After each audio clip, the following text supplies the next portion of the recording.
Are you ready? Can crush us.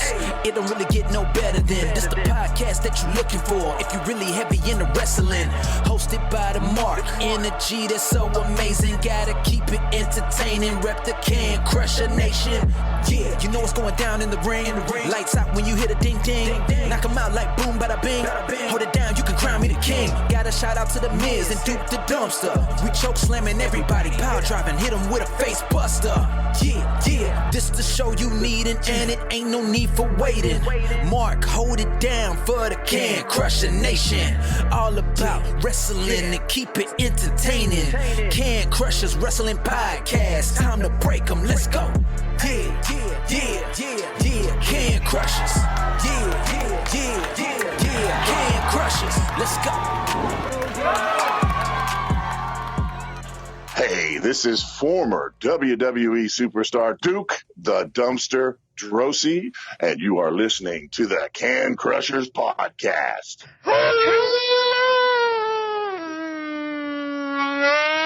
Happy belated birthday, Mark. The Mark Martinez here, our illustrious host of Can Crushers Wrestling Podcast. I'm Sir Michael Jenks. Happy belated birthday since it's Saturday. All of a sudden you just do your name? I know you're wishing me a happy birthday, but I'm Sir Michael Jenks. I at least say that's Sir Michael Jenks. I'm Mark the Mark. I said Mark the Mark. Happy birthday, Mark the Mark. And then I said, I'm Sir Michael Jenks. How many times do you want to be introduced? I mean, if you want. Sorry. On recording it, it's still my birthday. We can go 40 plus Mark the Marks if you want. I have to be 47. Well, that's what I'm saying. Mark the Mark, Mark the Mark, Mark the Mark, Mark the Mark. That's like 5. So, on paper, because I want to ask you this, Jesus, this just really popped in my head and it's really stupid. On paper, yes, I'm 47. Yeah. But my grandma was always one that stirred the pot. I'm actually 48. I'm living my 48th year. Yeah. So I heard this a couple years ago. You're living your 48th year, but when you turn 48, it would be the end of the 48th year. Right. I think that's how it works, I guess. Correct. Because you're only like half a year. So it's still, you're 47 technically. Yes. When this airs tomorrow, obviously, since we're talking, you guys are listening to it on Saturday, you would be 47 plus 1 day. And they're agreeing with me. Oh, well, then I can't be wrong with them. You can't argue with Bailey or Charlie over here. No. And that's a nice birthday wish from them. So that's good. That's good. Did they mess up their, Charlie went to the salon last week, right? He did. He was a fresh cut boy, loving his life. You can hear him just loving his life right now, and he was trying to impress the thick queen that is Bailey for him. So it's a whole kit and caboodle over here. You messed it up yet, though? Oh yeah, 100%. It happened right away. Good. It doesn't last any longer than maybe 5 hours, I would say. I was gonna say Max, the little one.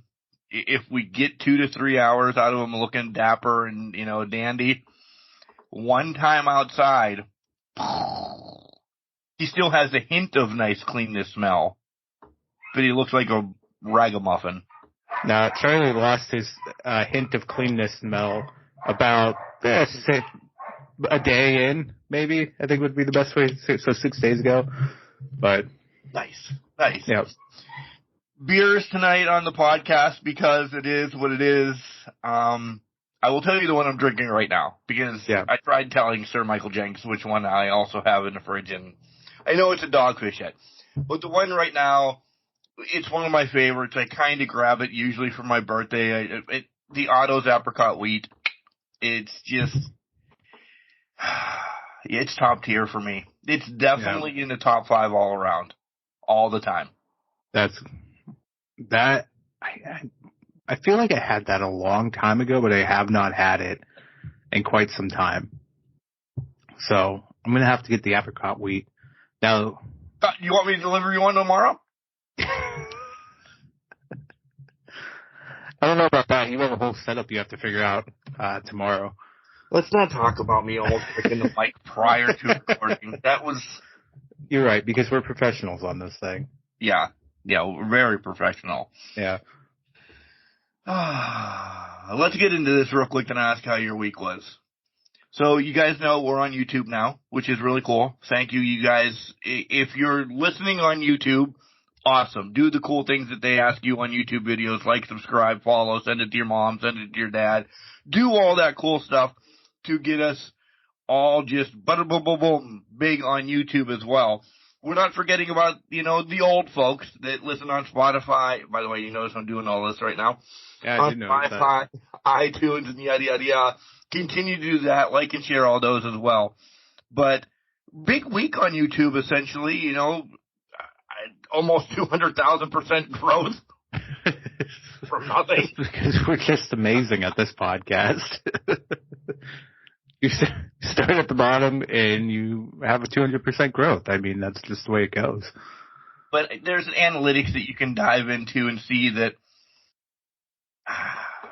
it grew more and more each day. So the suggestedness of liking, if it's from this club or that club and all that, we're growing on YouTube too. So if you want to listen to us on YouTube, awesome. Listen, we're not doing it on YouTube to be famous.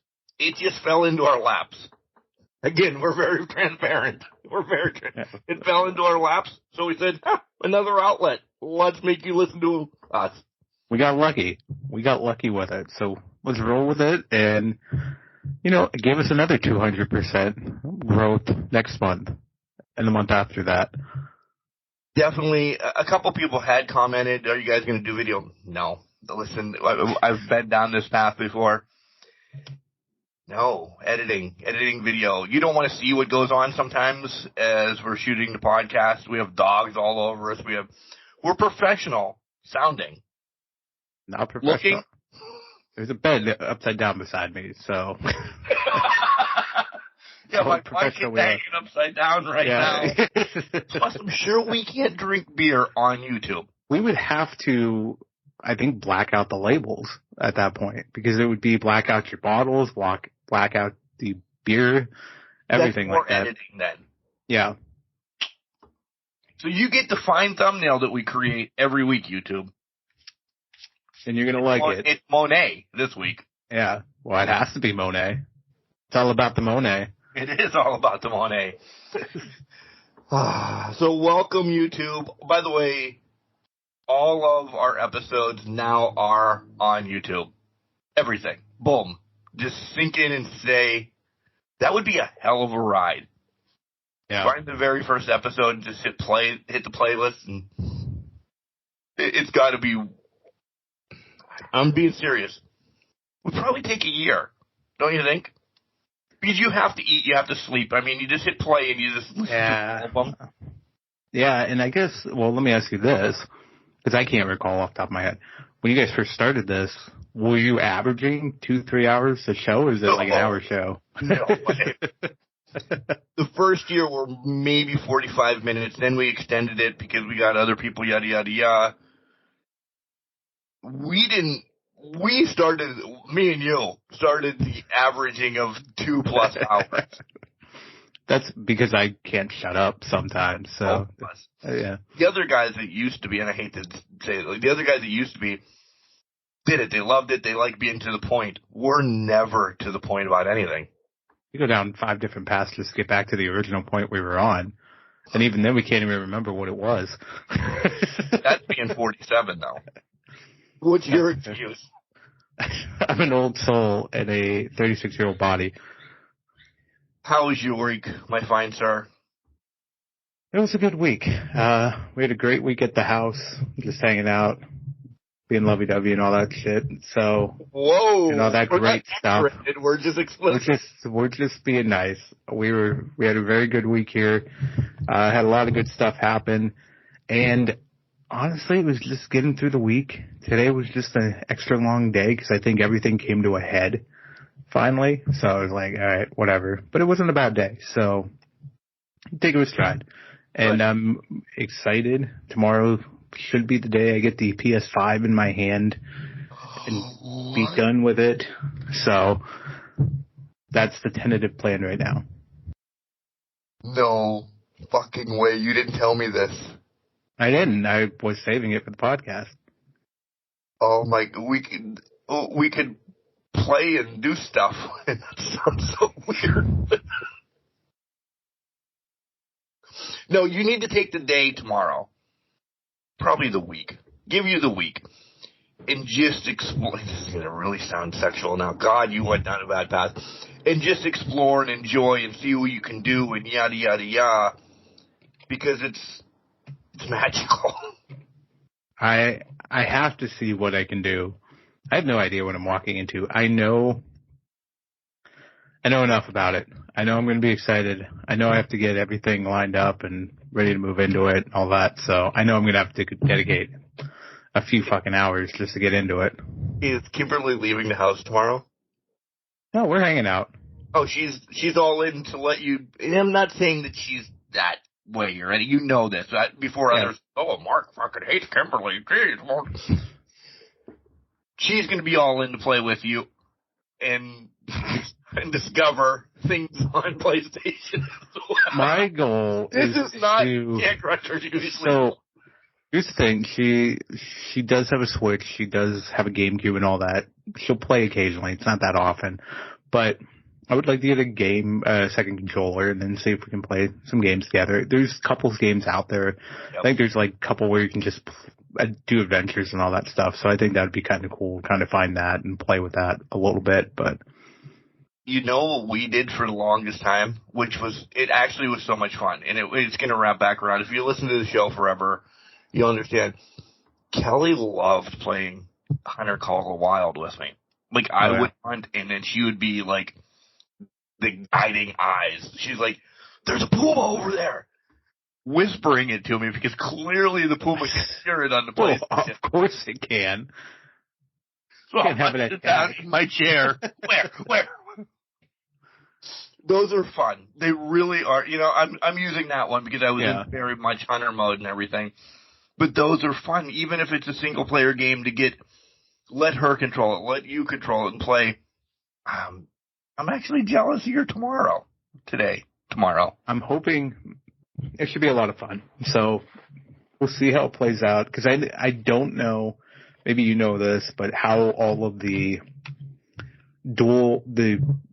cross-platform stuff works. So when you buy a game on the PS4, does it automatically go over? What's it do? Like, how does that work? We'll talk off. Yeah. Don't download your games instantly. If you have anything saved that you want to save, we'll talk. I could imagine. That's where I figured it's either going to be a time. Oh, it's quick. But if you have anything saved and you do it lickety-split as soon as you turn your thing on, it gives you the game. It doesn't drag over your saved things. If you're looking, like MLB The Show. Yeah. Watch. When I got this 2 years ago or whatever, I drug it over. Like, or what do you want to play? Is you're waiting for everything else to drag over. Oh, MLB The Show.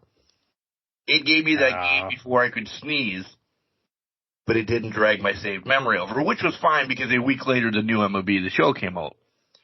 If I would have done that with Hunter Call the Wild, having essentially 4 years of Hunter Call the Wild into it with the guns and the trophies and everything. And lost that? Oh, man. PlayStation would have been out the window. So, yeah. That's fair. I'm trying to think. I don't know if there's be anything that I would want instantly to play, right? So I think I'd be more fiddling with it, seeing what it had to offer while it transported things over and brought things over. Don't be Mark. Yes. Yeah. Let it transport. Yeah, because I'd rather just kind of let everything move over, have that whole thing go, and then be like, okay, now I got my shit basically, and then we find a D&D. Now, the one thing I was looking at is I think I have to be careful with the storage and all that because I don't think it's that. I think there's a good amount of storage, but I think you have to buy additional, don't you, or no? I bought the terabyte package. Did you buy the terabyte? Mine, yeah. Okay. Yeah, because that's what I was looking at. I was going to get something that had terabyte in it, but I know a lot of people were buying built-in terabytes that they had to put into the system itself. So I don't know. That's kind of where I was kind of like. It's another option. If you if you want to save for me every MLB that you've ever played, as soon as this one comes out, I delete the old one. I move on. Yeah. I don't, like, when I had 2K23 for wrestling, the day 24 came out, see ya. I don't go back and play old games. Unless it's, like, nostalgia games, like my Pac-Man and stuff on the Odroid. Right. And I think that's going to be the case for mine is I might pull over 24, obviously WWE, Madden, and then God of War, obviously, is going to make the... We can play Madden now. Yeah, we can. We can play Madden. I just lean back and put my hands up in the air. Yeah. I'm like, I really don't care because that, yeah. Oh, I'm excited for us and you now. I just got a present. I just got a present. I just got a present. Wonder what it is. All right. Jenks got a PlayStation. Which then essentially rolls into why you got a PlayStation. July, but we'll get to that. Well, we know that. I mean, if you've listened to us on YouTube or here for the past, or whatever podcast avenue you're listening to us on for the past, year and a half, you know why this is happening. Yeah. So a good week all around then, essentially. Yeah, it's been a good week. How about you? What about you? Basketball has come to an end.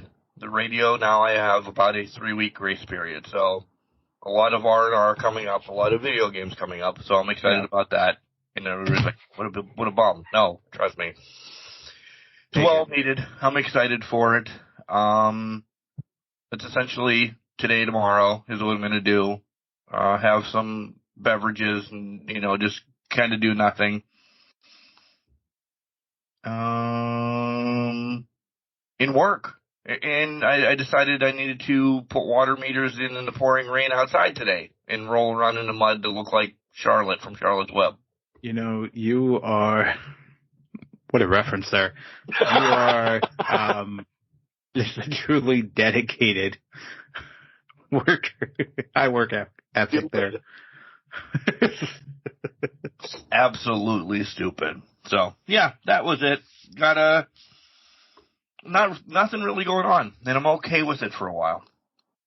Yeah. But I think we have the meeting about what games we're going to cover in baseball and softball, though. So, like, lickety split, so they don't start yet, but lickety split, we have to start getting into the baseball softball mode. So, yeah. I do have a mega huge announcement that I cannot wait, and I know this is happening, but it's only eternally in the radio station right now. So I cannot drop it yet.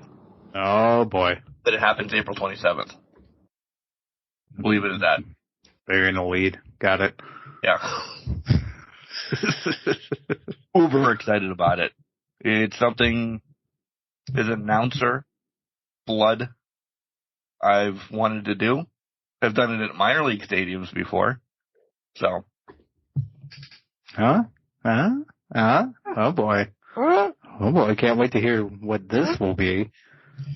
So, my hot topics have nothing to do with the wrestling this week. I have 2, okay? Imagine that. That's typical for us. So. Well, 3, because I have questions, because I stumbled on something I did. But let's go with the most important one. The awards are not going to be in NCAA. The Heisman Award will be. Oh, yeah, I saw that. Your Blitnikoffs, you're this, you're that, those aren't going to be in it because NCAA does, and that is NCAA not wanting to release them. Why? That's the thing. I wonder if it's a licensing thing on the awards themselves. Maybe they got maybe they own the Heisman, but not say the Blitnikoff. Maybe they don't own the Blitnikoff because Fred Blitnikoff's still alive. So you're going to make billions of dollars off of this game. But that's the thing. It's a whole different scenario than the NIL deal because then anybody on those awards would need even more money than what you're paying the $600 in a copy of the game you're paying for a student athlete to have. Maybe Fred wants to play. Maybe. He might want to play. Walker might want to play. Who knows? But I'm guessing it's an estate thing where they're just like, nah, we don't want to do that. We don't want to give that up. But I think it's also the same thing because did you see that some of the location games for the bowl games are not in there, like the Pinstripe Bowl and the Fenway Classic or whatever that's called in Boston. Yeah. Those games aren't. The Pop-Tart Bowl is going to be in a generic stadium. That's just unreal right now. Come on, guys. We need to have Pop-Tart Stadium. But I think the list, trying to remember what the list was, but it included like Boca Raton, the Bahamas Bowl, things of that nature. Out there. Say it this way, the generic bowls that are like city names. Those ones that are like, really far out there, or they're just for the city itself. You're exactly right. It's just like for the city to kind of brag about. Yeah. So those ones are going to be I didn't think they would get like the Fritos Bowl and this. I did because that is definitely craziness sponsorship, and whatever they're going to call them, I'm going to be fine with. Well, I think they're calling them the Rose Bowl, right? They have the Rose Bowl. I think they're going to call them what the bowl games are. They're just not going to be in the stadiums. So you're just going to get a generic stadium when you play in the Bahamas Bowl or like the Boca Raton, which is not a big deal. I mean, nobody's... Not us. No. I mean, the only bowl game I actually cared about playing in the stadium was the Hawaii Bowl. Really, because I always liked the setting of that Pro Bowl stadium, that stadium in Honolulu, but that's a whole other story. But... I don't know. So that's number one. Still super excited about it. And I think we're going to have a regression of news to come out now. Probably for a month, you're going to have to get people digging into this. But did you see that kids are now posting, I am in? I did. Yeah, because there's Shiloh Sanders. There's a few others that were like, I am in the game, or I'm in the game, or something like that. I think that's cool, but I think that's good advertisement too. I mean, if you think about it. That's right. Yeah, because then the name brands are getting in there. People are going to be buying into it more. I think this year was going to get bought no matter what, but I think it's pretty cool that they're having that that's part of your NIL deal. Say you're in the game. Yeah, you have to say and then when it comes out, show your picture. Find yourself and take a picture with your caricature. Yep. Yeah. Do you have any Jaromir Jagr bobbleheads? No, but now I feel like I need to get one. These are going to probably be, if you're not knowing what's going on, the Pittsburgh Penguins had a Jaromir Jagr bobblehead night giveaway because they just retired Jaromir Jagr's number. We're talking about hockey for people that don't know, and I'm not saying that mean. I'm sorry, Bailey. I'm sorry. She's upset if you don't know who Jaromir Jagr is. Yeah. Come on, guys.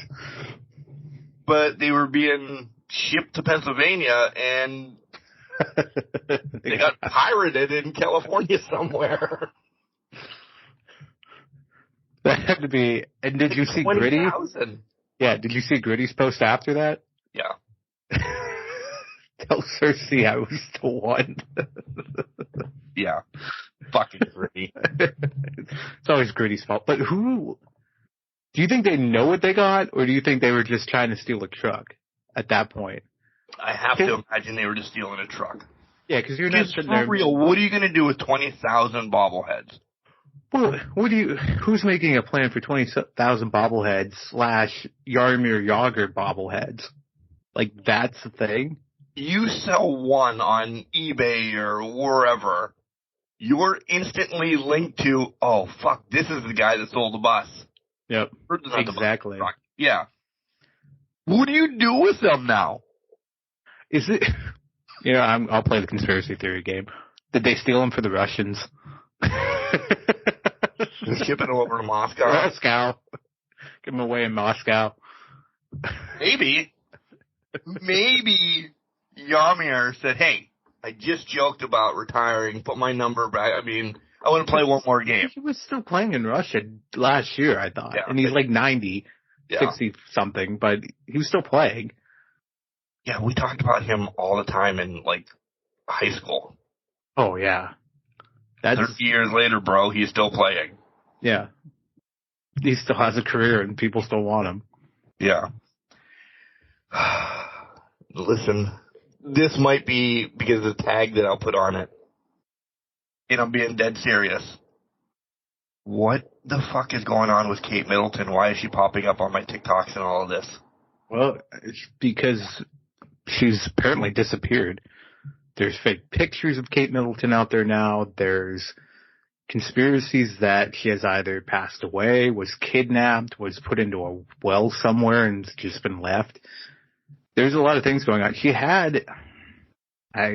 Kimberly's going to kill me because I don't remember the timeline exactly, but there was there's like abdominal surgery at some point, I think after Christmas or during Christmas, and she kind of just fell off the face of the earth, and nobody had seen her for like 3 months, and then all of a sudden this photo comes out of her and the family, but it's photoshopped. Right, yeah. Yeah, it's doctored, it's photoshopped, it's not real according to some people. And now people are just like, well, something didn't happen to her. They got rid of her because Prince William's having an affair with somebody else, and that was their way of getting rid of Kate. There's a love triangle involved. I think that's because of everything that happened with the king and Diana. There's a whole, I don't know. It's a whole drama shit going on right now. So. Good sleuths on this. We need a good sleuth on this to find out. I'll interview Kimberly thoroughly about this later on and just try to get more dirt about this. But I'm sure the wrestling fans want to know. They do. You have to know. I mean, okay. Prince William. Those are my hot topics for the week. You have anything?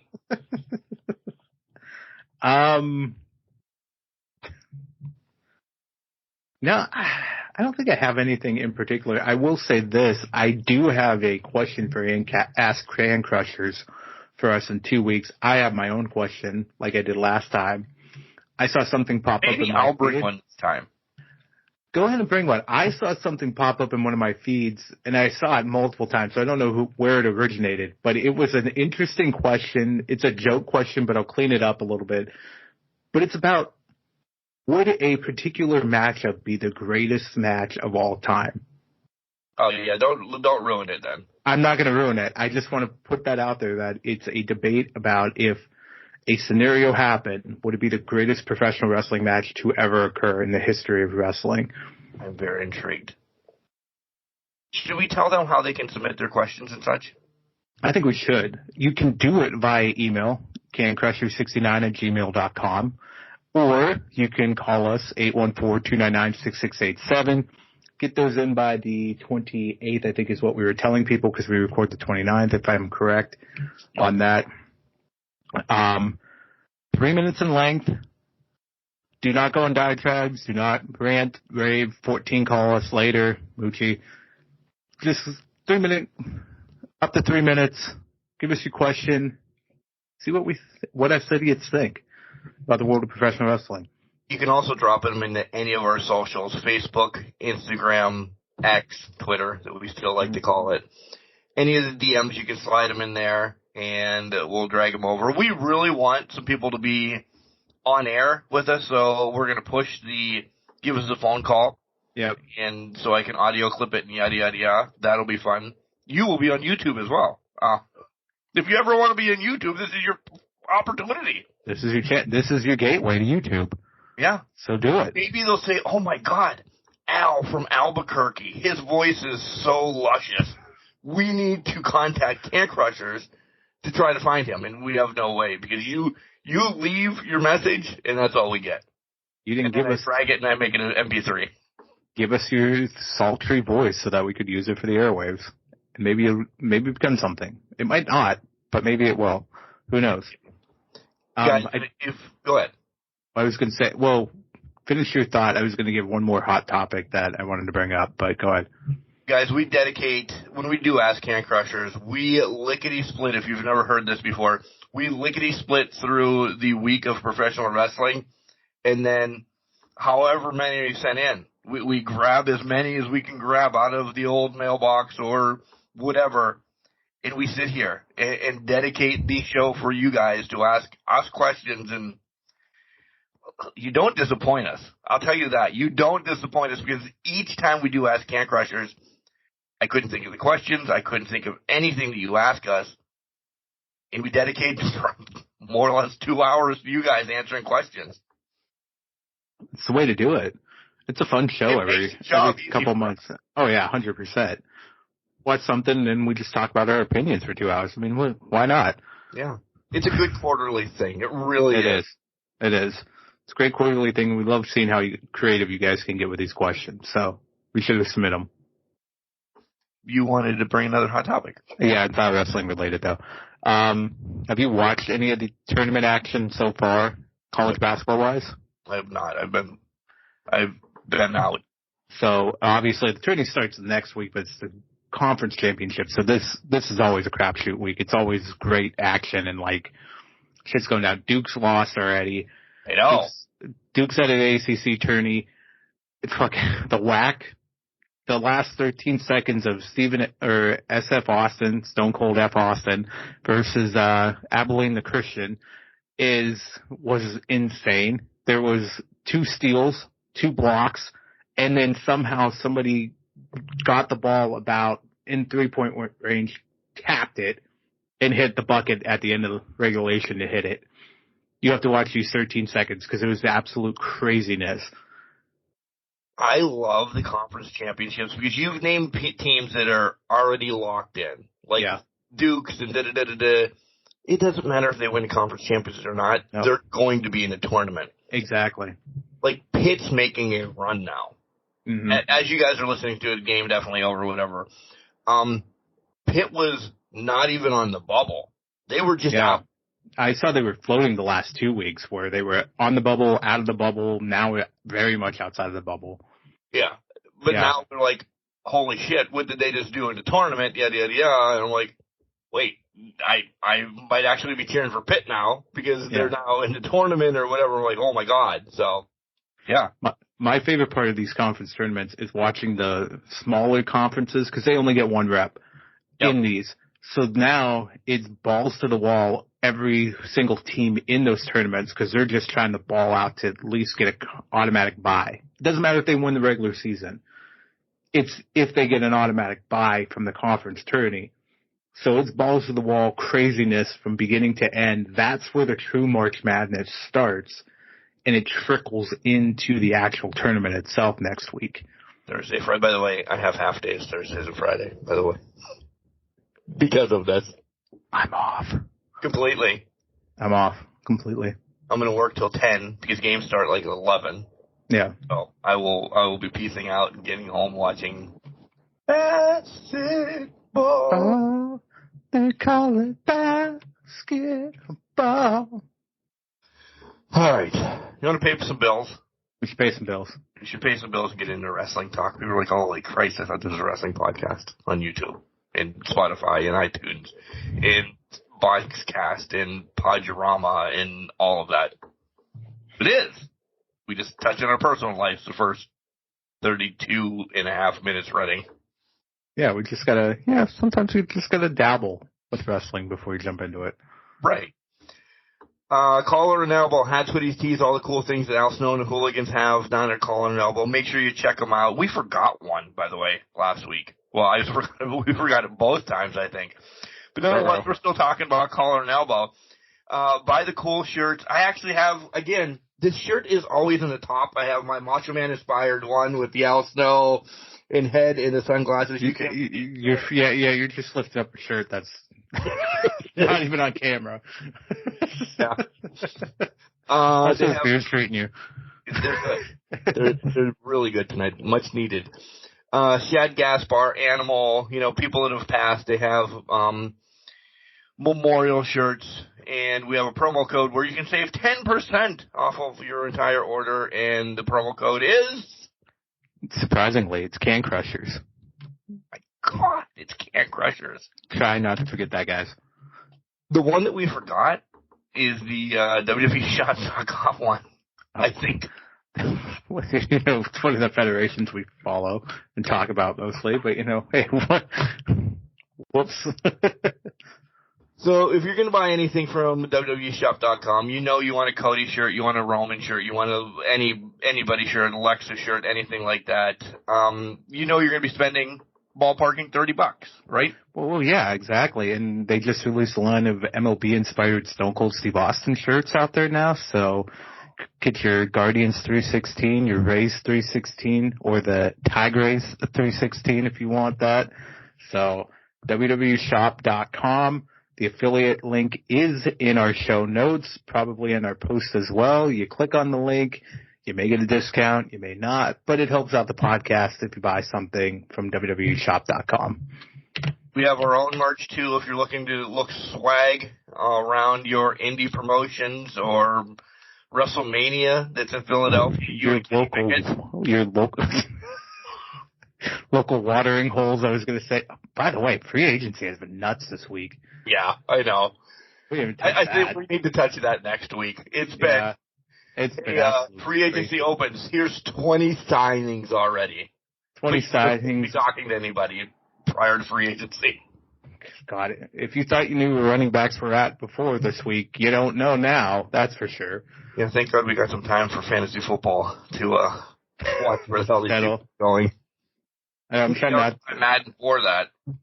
Right, I'm getting whiplash from the free agency market, and then I got to come right back into fantasy baseball next week. I know. I'm stoked about that. I got in one league. I'm dabbing my toe back in. I got one random league. I didn't want to play against friends. Yeah. Because I wanted to see if I'm going to be on my game. It's a murderer's row. In the two leagues I'm in, really, but I draft back to back. So, anyways, we're off that. Yeah. If you want any cool Can Crusher merch, head over to CrowdMade and type in Can Crushers. Our store will come up, or the link is directly in our show notes as well. Yeah, buy the swag. Guess what I got this week? What'd you get this week? My new flavored W. Ooh. What was it? It is called Callow Cream. Ooh. Mango orange cream. Like an orange creamsicle. Oh, my God. How was that? You know how I love Beach and Peach? Yeah. Beach and Peach is now second. Oh, my. Really? Yeah. Mm-hmm. It really is unbelievable. Guys, if you don't know what W is, it's an energy drink. No calories, no carbonation, no additives, nothing. It is, you take 2 scoops. It's like protein. Take 2 scoops, throw it in some water, shake it up and drink it. It doesn't give you that bloated feeling. I will not be drinking canned energy drinks anymore because of that. No artificial flavors, all of this. From 4 o'clock in the morning when I wake up until recently 11 o'clock when I'm getting home at night after basketball games this week, it keeps me going. It keeps me rock and rolling. It is unbelievable. Head over to W and check it out. It's also in our show notes, by the way, too. Head over, buy one. There's a sample pack right now that's out there for $20. You still get 10% off of it by using our show notes. Jesus. Our show notes. By using our promo code CanCrushers. God, You're close. I want to do good for them. I love it, though, honestly. Testimonial each week, because they don't really give you anything to talk about. You can read the fun facts about it and everything. I just want to tell you guys, I live off of this now, and it's amazing. Well, I'm living off of beer right now, but in the morning prior to work, I live off of that. I was going to say it gets you to the beer after work. Well, yeah, not now it will for a while. Oh, yeah. Oh, true. Did we forget anything? We've already said where we are. Yeah. Well, did we mention that Podurama, you can sign up today. Use our link in the show notes to get to the discounts that they have running right now. So go ahead, get out the Podurama. You'll want to subscribe there. If you don't want to go to YouTube and listen to our sultry voices, go to Podurama and listen to our sultry voices. Don't listen to the other wrestling podcasts. Just listen to us and enjoy us. All of us. Everything. YouTube, when I do my analytics, God, they're going to be like, shut the fuck up about this YouTube thing. Nonetheless, the analytics say we have 680 videos. So there may be doubles on there. We're not that. We're 550 episodes. I know I put some wrestling videos out there, yada, yada, yada, but yeah. I don't know. But not 100? Not an extra 100. We are current, essentially, on YouTube. So what we put out now will continue to be current. Everything is up there. So we won't be blasting YouTube with 527 episodes in a week. Also, if you choose to listen to 527 episodes or whatever we've put out so far on YouTube, let us know how long that takes you. Yeah. You don't have to get into details of 9 hours this day, 12 hours, but just tell us ballpark, how many days it took you to listen to all of us. Yeah. I'd like that. And if you do that, no, I'm not making any promises. Nonetheless. Nothing. All right, let's take a break. We'll come back and we'll talk.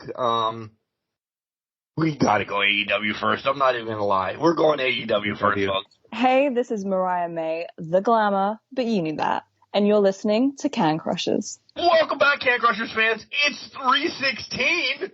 What an amazing... By the way, go ahead. Oh, hell yeah. Okay. I am so happy that my mother decided to give birth to me during this weekend. Because we have the Ides of March. If you don't know what that is, look it up. It's big news. Yeah. Stone Cold Day, followed by St. Patrick's Day. I should not be sober this weekend. And clearly, I'm going down the path right now. You're going down the right path then.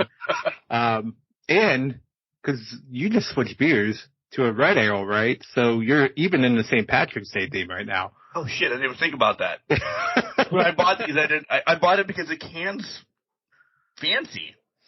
It is Dogfish Head, and it's one of the off-centered art series ones. Yeah. Crimson. I hate Alabama that much, by the way. Crimson Crew. It's a red ale brewed with sumac. Sumac? Poison sumac? Oh, shit. Yeah, probably. Is there more than one sumac?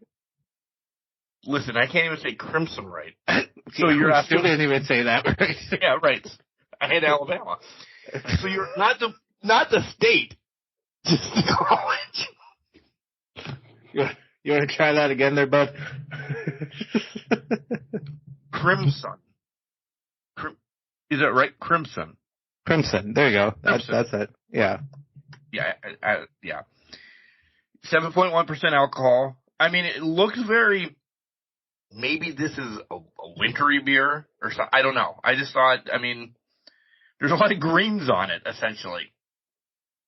I'll show you the can. There's the can. Yeah. It's delicious, though. Yeah. It is unbelievable. If this is poison, good. This is the way I'm going out because it's delicious. You guys know how I am. I looked it up. I did look it up. Looks like there's other types of sumac. I don't know, growing up, there's poison sumac or bust. So I did not know there was multiple sumac. So I'm glad you're not drinking poison, is where I'm going with that. Could be by the end of the night. I got 4 more. Yeah, is there a warning about how many you should drink at one sitting? I can't speak, so do you think I can read? Before we get into AEW, have you seen the Collision card for tomorrow night? Or tonight while you guys are listening? They just added Pac and Commander to that. So you got Shibata, Danielson, Commander Pac, yeah. And then you have Brian Keith versus, Kyle O'Reilly.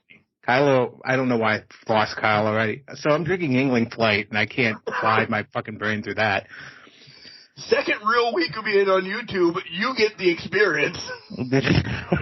Welcome to the shit show, guys. So Kyle O'Reilly, Brian Keith, banger. Danielson, Shibata, potential match of the year at this point. And then you got Commander and Pac, and they're just going to blow the roof off the joint. I think it's going to be a massive beat. Spoiler, I think it's going to be a massive beatdown of Commander. Pac's going to be showing his... He's going to be showing off, for sure. But they always give Commander a little bit more offense in these kind of things. Yeah. No. Big fan, by the way. Big fan. All right. AEW was off the fucking charts this week. They brought it. They really did. And before we get to AEW, I have to pause. Okay. We have 2 weeks of Dark Side of the Ring to talk about real quick. I don't know if you watched any of them or anything, but... They are in the hopper. I'm trying to get to them, but I know Buff was one of them, and then week 1 was, who was it again? Earthquake, John Tenta. That's right, it was John Tenta, yeah. Crazy. cried during Tentas. We're not going to spoil them for you, and I don't want to spoil them for you.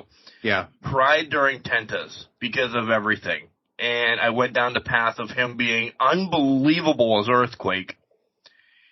And then, what he turned into, Shark and this, that, and the other thing.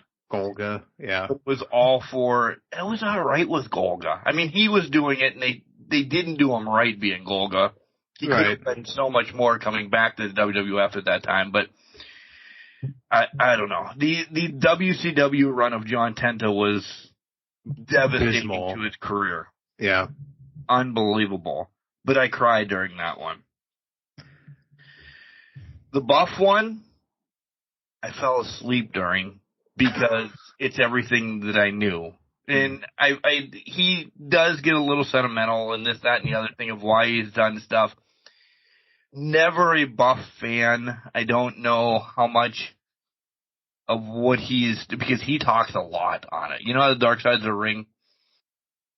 When they do a Dark Side, normally people aren't with us anymore. Yeah. And Owen, Benoit, yada yada, people, yeah. He got to speak on his own Dark Side of the Ring. So it was still his narrative coming through. So I'm like, well, you can tell us whatever you want. But it gets twisted because it's his story. Yeah. So, plus, yeah, whatever. What? Right. Wait, before we jump off that, do you remember what the rest of them are for this year?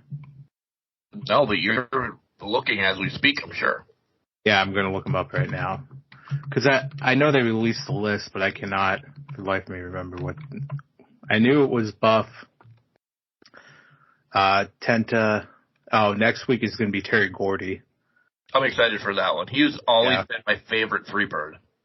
Oh, yeah. Okay, here we go. And then we know Brutus Beefcake will be episode 4, according to Wikipedia, so. That was one that I was like, I mean, we'll see.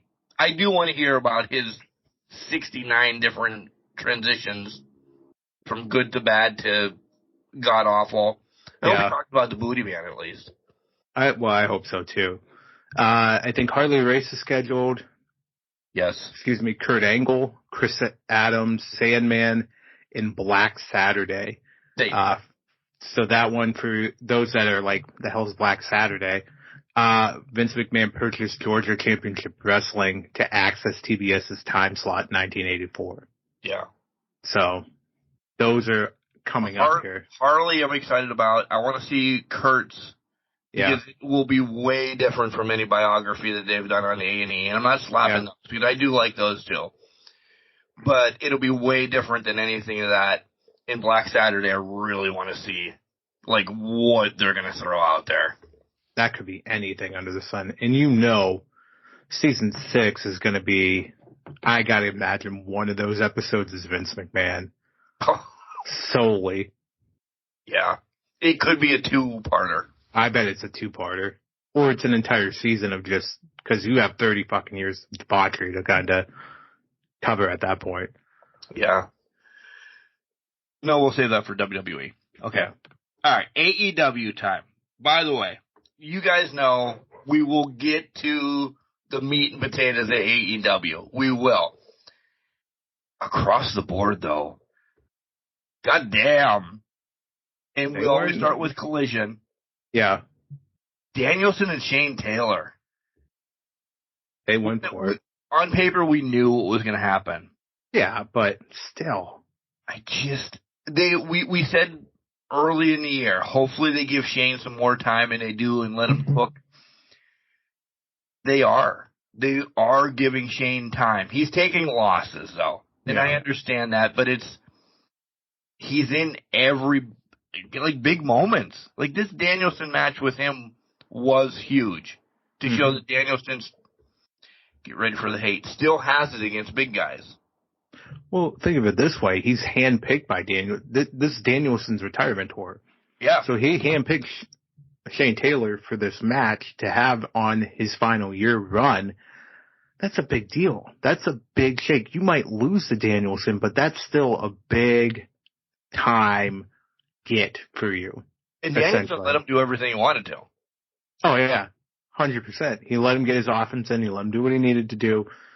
And that's what Danielson does. He lets these guys get over and use his name. He'll still get the win, but he's just letting guys get their offense in, whether it be the legends, whether it be Shane Taylor, whoever it be. He's giving them the opportunity to just showcase themselves on an American television on primetime Saturday night. Yeah. That's one of got, and they tied it in with what BCC and Shane Taylor and all that. And then they tied it in with Ospreay coming out and making that whole thing, which now has already guaranteed probably a match of the year candidate. Without a doubt. Winner in 4 weeks, 5 weeks, whatever that is in Dynasty. Yeah. Yeah. By the way, talk about that weekend. Just throwing it out there. You have New Era's first show on April 20th. Yep. And then Dynasty, AEW's Dynasty, the next night. Doubleheader weekend, guys. Yeah. Yeah, for me at least. If you're in the area, make it a doubleheader. Yeah. Go back and listen to the New Era thing with me and listen to me. I'm throwing it under the bus. We did a podcast a couple weeks ago about the whole New Era card that's going to happen on April 20th in North Poconos, Pennsylvania. If you're in and around the area, make sure you buy tickets. Nunzio is going to be there. Jenks says I'm going to be a corrupted commissioner, but we'll have to see. It's not Jenks says. It's everybody knows you will be by the end of the year. Hey, Will Ospreay loves the sandwiches backstage. Again, what? Listen, he's not used to this type of catering in Japan or England. And he still didn't get his clothes from Wednesday night. He didn't. Delta has done him wrong. Somebody get this man clothes so he can stay clothed. Oh, he had new clothes by Wednesday.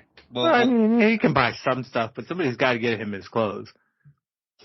Yeah, I've already bought in Dynasty. You can't, but I've already bought in it. Well, yeah, if you're... This was the first match announced, and you're like, whoa. What else? I don't care what they... You could dance your Shane McMahon dance. The whole rest of the show. I'm going to be honest. I mean, if you are not buying it after just this match being announced, then what are you doing? Yeah. You're not a wrestling fan at that point. Yeah. Oh, yeah. Well, yeah, the one guy that apparently Triple H didn't know the value of. Right. What? Yeah, we posted that on our Facebook stuff this week, too, that the offers weren't even close. What? Do you not know who Will Ospreay is? You had to have heard of him.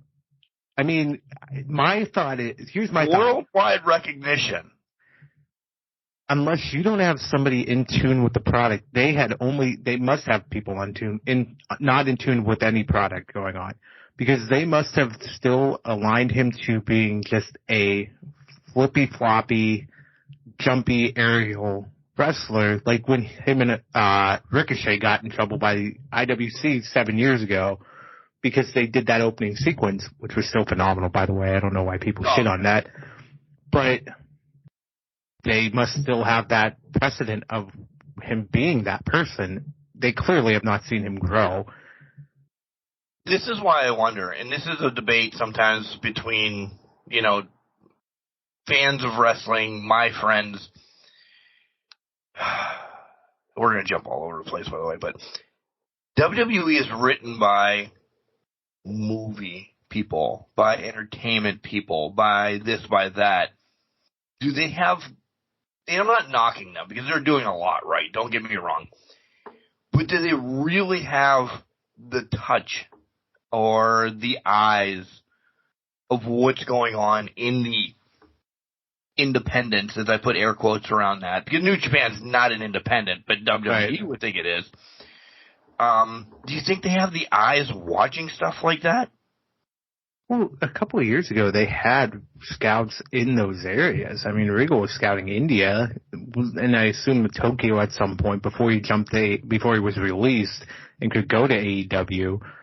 I feel like you would still have those talent scouts. I also feel like William Regal would still have the touch of watching that. And even if you didn't, Ospreay, and I'm assuming Okada's going to be in the same boat that they didn't offer him shit. Okada and Ospreay. Well, the Bucks made reference on Wednesday that it was 14 million reasons why. Yeah, but Ospreay and Okada, those are two big names that I'm going to say it. People can hate me if you're WWE fans only. Transcend company lines. Yeah. They're that big of wrestlers in those organizations in New Japan. You know them across the world. You should, at least. If you don't, you're under a rock or only very particularly pay attention to a very small segment of the wrestling. And that's fine if you do. That's your thing. Expand your horizons and understand that Okada and Ospreay are some of the greatest wrestlers out there today. Ever. Well, yeah, great point. Ever. They're in the conversation for a Mount Rushmore or a greatest of all time talk. Yeah. I will throw this out there too. No paid promotion for this. I strongly suggest that if you're a wrestling fan looking to broaden your horizons. By the way, this table is wonky tonight, and I'm really pissed off. It's all over the place. There really is going to be construction at the house tomorrow. I can't wait for this picture while I'm, getting my PS5 set up. Plus, I'm drinking all day tomorrow, too. I see. Oh, if you're into knowing about, independent wrestlers that you didn't, say Mariah May, because she was overseas for a while, but she made her day in independent wrestling. We have a spotlight with her from a couple years ago. Find that on every platform you possibly can. Get IWTV, because you're going to be like, oh, man, I don't know this, throwing him under the bus, this organization from Arkansas. That organization from Arkansas might have the next Mr. Wonderful Paul Orndorff coming out of it in 5 to 6 years. Mm-hmm. But you saw their first match. I'll always say this about IWC. We went on a whim. We have discovered Britt Baker, Wardlow, people that have run through it have been CM Punk, da-da-da-da-da-da.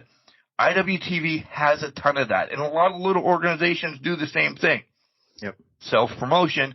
New Era is going to have stuff on YouTube, and we're working out a deal to get on IWTV, so you'll be able to see me being a corrupt commissioner, or my buddies, the Bad Fellas, or Shelby Waters when she comes back, all young into the business, but you're like, holy shit, I've watched them grow now. Yeah. To be the Bianca Belairs, the Charlotte Flairs, the Mercedes Monets. It's just like me and Jenks are both huge baseball fans. If you're just joining us, we both worked in minor league baseball as well. You get the hot shots, a la Bryce Harper, Jacob Turner, people like that you remember, big names. But then you get the people like Brian Holiday that are in the minors for 6 to 7 years that turn out to be everyday players, utility players that have a story in it. Wrestling is the same way. Mm-hmm. Independence is for your weekend warriors and those young bucks. Even those young bucks, the young strapping stars trying to work their way up. They have to do it to get eyes on them. So that was my push for IWTV.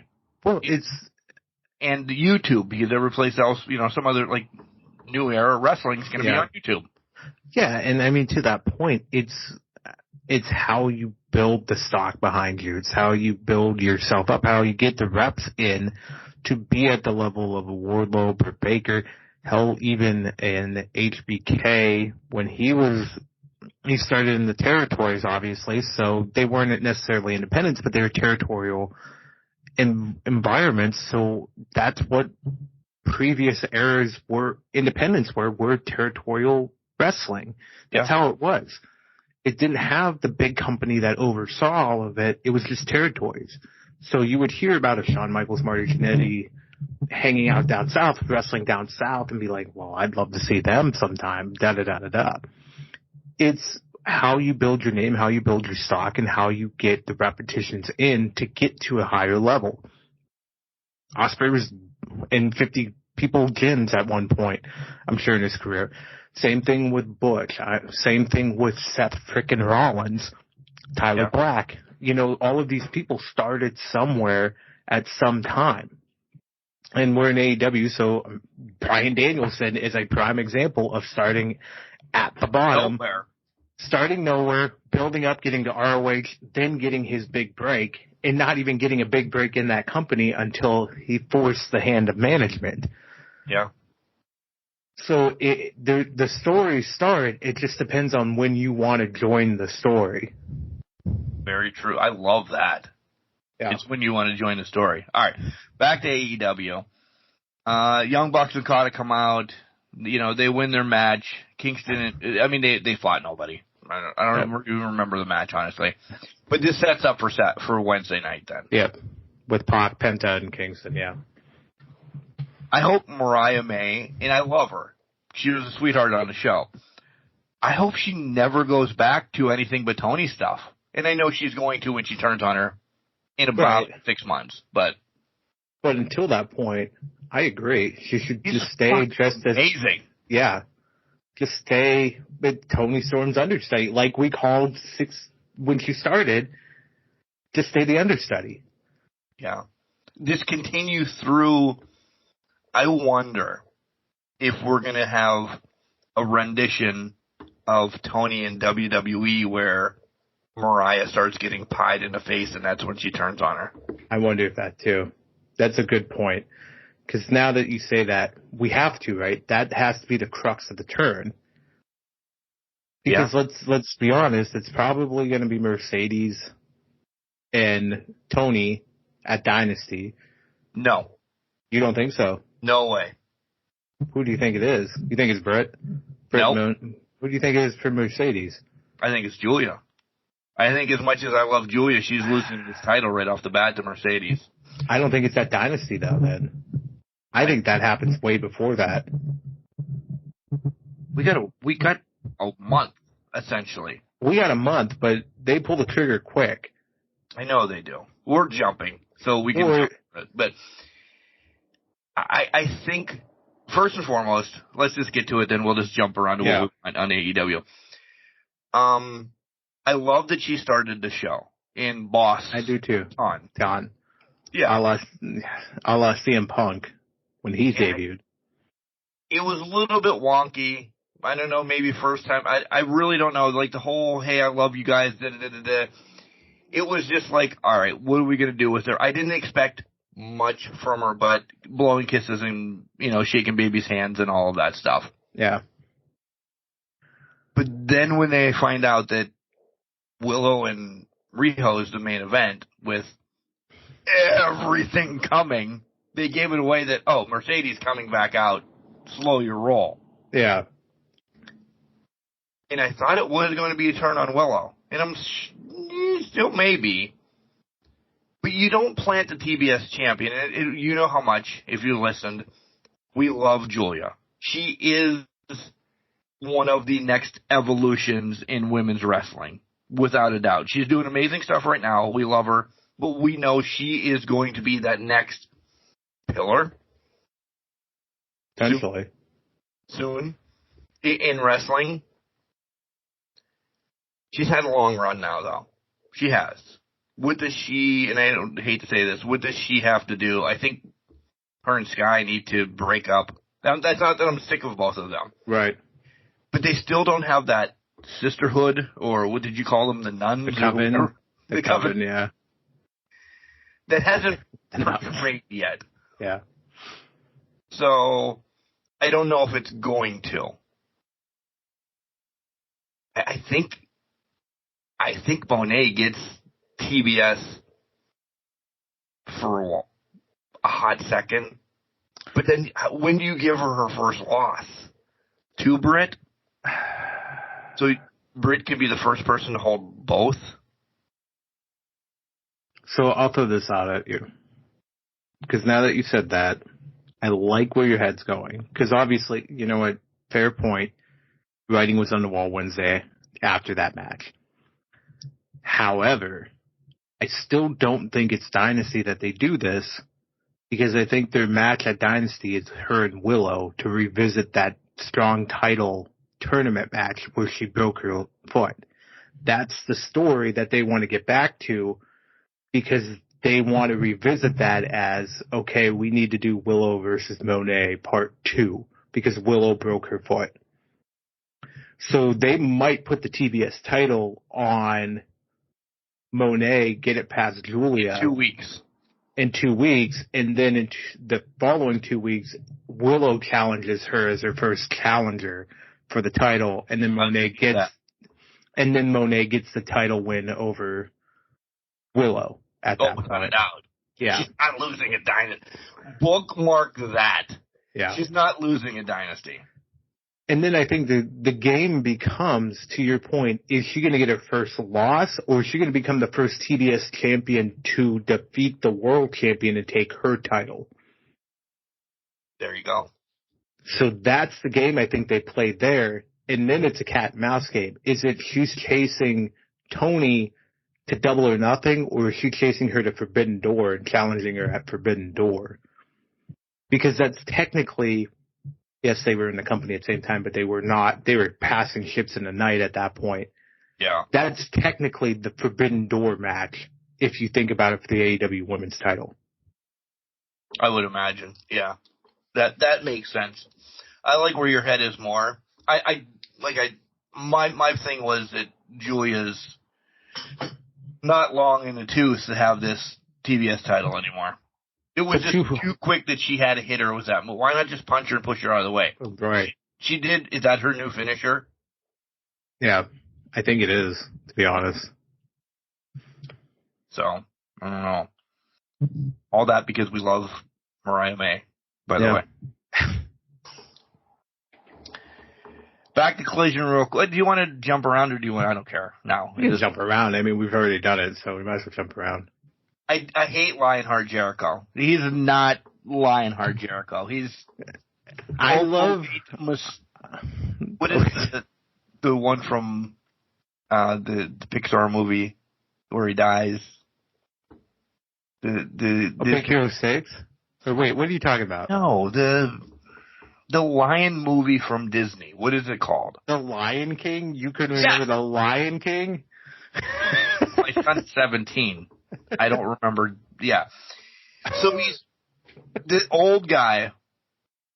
Mustafa, not Mustafa Ali. Okay, so he's Scar at this point. The dead guy. He dies. Well, he dies at the end of the movie, but Scar's the one that basically turns on Mufasa. Whatever. I'm just saying, I was referencing this around lions. Yes, he turned on Hook, yeah. He is the old-ass lion ready to die. He should not be Lionheart anymore is where I'm going. He's not Lionheart since WCW. I agree. That was a long fucking way to get to my point. By the way, I kept interrupting you, so that's my bad. I agree. I also want to say that I'm just saying this. I called this back in December. This is him putting over young talent that doesn't need him to put them over. This is for him to stay relevant. It was the same case with him and Adam Cole last year. Then Ricky Starks, then Adam Cole. Throughout the year, it's just been him to stay relevant. This has been his tour to stay relevant, is with the young guys. And now he's aligned with Hook. Yeah, because he's over with everybody. I know he's not main card guy. He's slowly getting there, but everybody still loves Hook because he's the cold-hearted, handsome devil. Well, I agree. I can remember stupid shit like that, but I can't remember Lion King. Well, that's wrestling related. So, but to that point, Jericho's only here because Sammy's not around. But again, he's been riding Sammy's riding their coattails to stay relevant the past year and a half. Because he's lost a step. He's not. I'm done with it. I'm done with Lionheart Jericho. I'm just done with Jericho in general. Be a part-timer and wrestle odds and end matches every 3 or 6 months. If that. Right. Just schedule. Please. Nick Wayne against Adam Priest, Damien's brother, by the way. Yeah. I mean, it was good to see the Priest family getting more coverage on TV. Yeah. I'm glad Copeland came out. He had a ski mask on. Did he need to paint his eyes? Well, I think it was the takeaway that you could see who it was, I guess, maybe. You had a ski mask on. But he also had a sign in front of his face the entire night, too, didn't he not? Right. Because he was there from the beginning of the show until this point in time. He wasn't Kerry Von Erich coming out with a mask and his fucking robe on that said Kerry. You questioned who he was. Never came into the ring, you questioned. But, I mean, you knew who would be attacking. You weren't running into the ring and attacking him. No. What's in the box? I don't know. Like, is it a spider?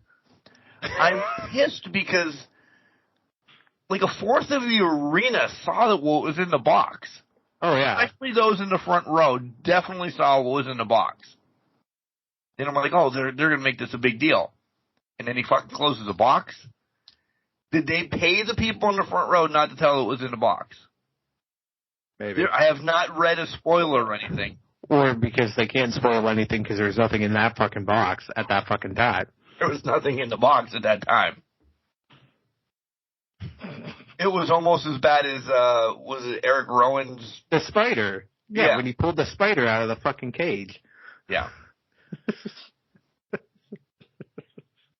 Transitioning. FTR, life happens. Da-da-da-da-da. They're breaking up. See, this goes back to what was before last year when we talked about Cash's arm injury. I think they're separating, not maybe because he needs to retire, but things are coming with his arraignment here. Yeah. Yeah. They think something bad's going to happen with that. And I'm not saying I'm okay because of that. If this was a story that was written and they break up for a little bit and then maybe reunite for one last hurrah in a year or two, I'm all for those. I'm 47. I love dad moments. I do. But again, I will beat this to a dead horse until the day we stop doing Can Crushers. Dax and Speedball Mike Bailey 2 years ago at WrestleCade was probably one of the greatest matches I've seen in my life. Can you see it anywhere? Sometimes. If you know the right places, you can find it. They broadcasted it live. I don't know if you can buy those anymore. I don't know if you can find it. Maybe they'll put it back on Fight TV. One of the greatest matches that went 39 and a half fucking minutes. Don't quote me on the time. It was unbelievable. I want to see what both can do individually. Can Dax, in this area, like, oh, Mark, that's where he's going to go in? Can Dax sniff the TNT title? Wouldn't Dax running the TNT championship for a while be pretty cool? Yeah. Because you can get it off of Christian and Copeland instantly. Yeah. And I think they're going to after this next week anyway. Well, I don't think Cope has it long. No, and I was going to go off of that. There's history there. They helped Copeland get ready for the Rumble return. Yeah. FTR did. So why they'll wouldn't... bring that shit up. Yeah, they will, and they'll bring it up big time.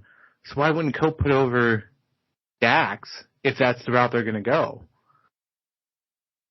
Go down giving it to Dax and put him over. I didn't even think about the Rumble return, but it makes perfect sense now. It's full circle. It really is. I skipped the next match, by the way. I will mention it. Of Mystico and Angelico. I skipped it as soon as Angelico was announced. I'm like, I don't care.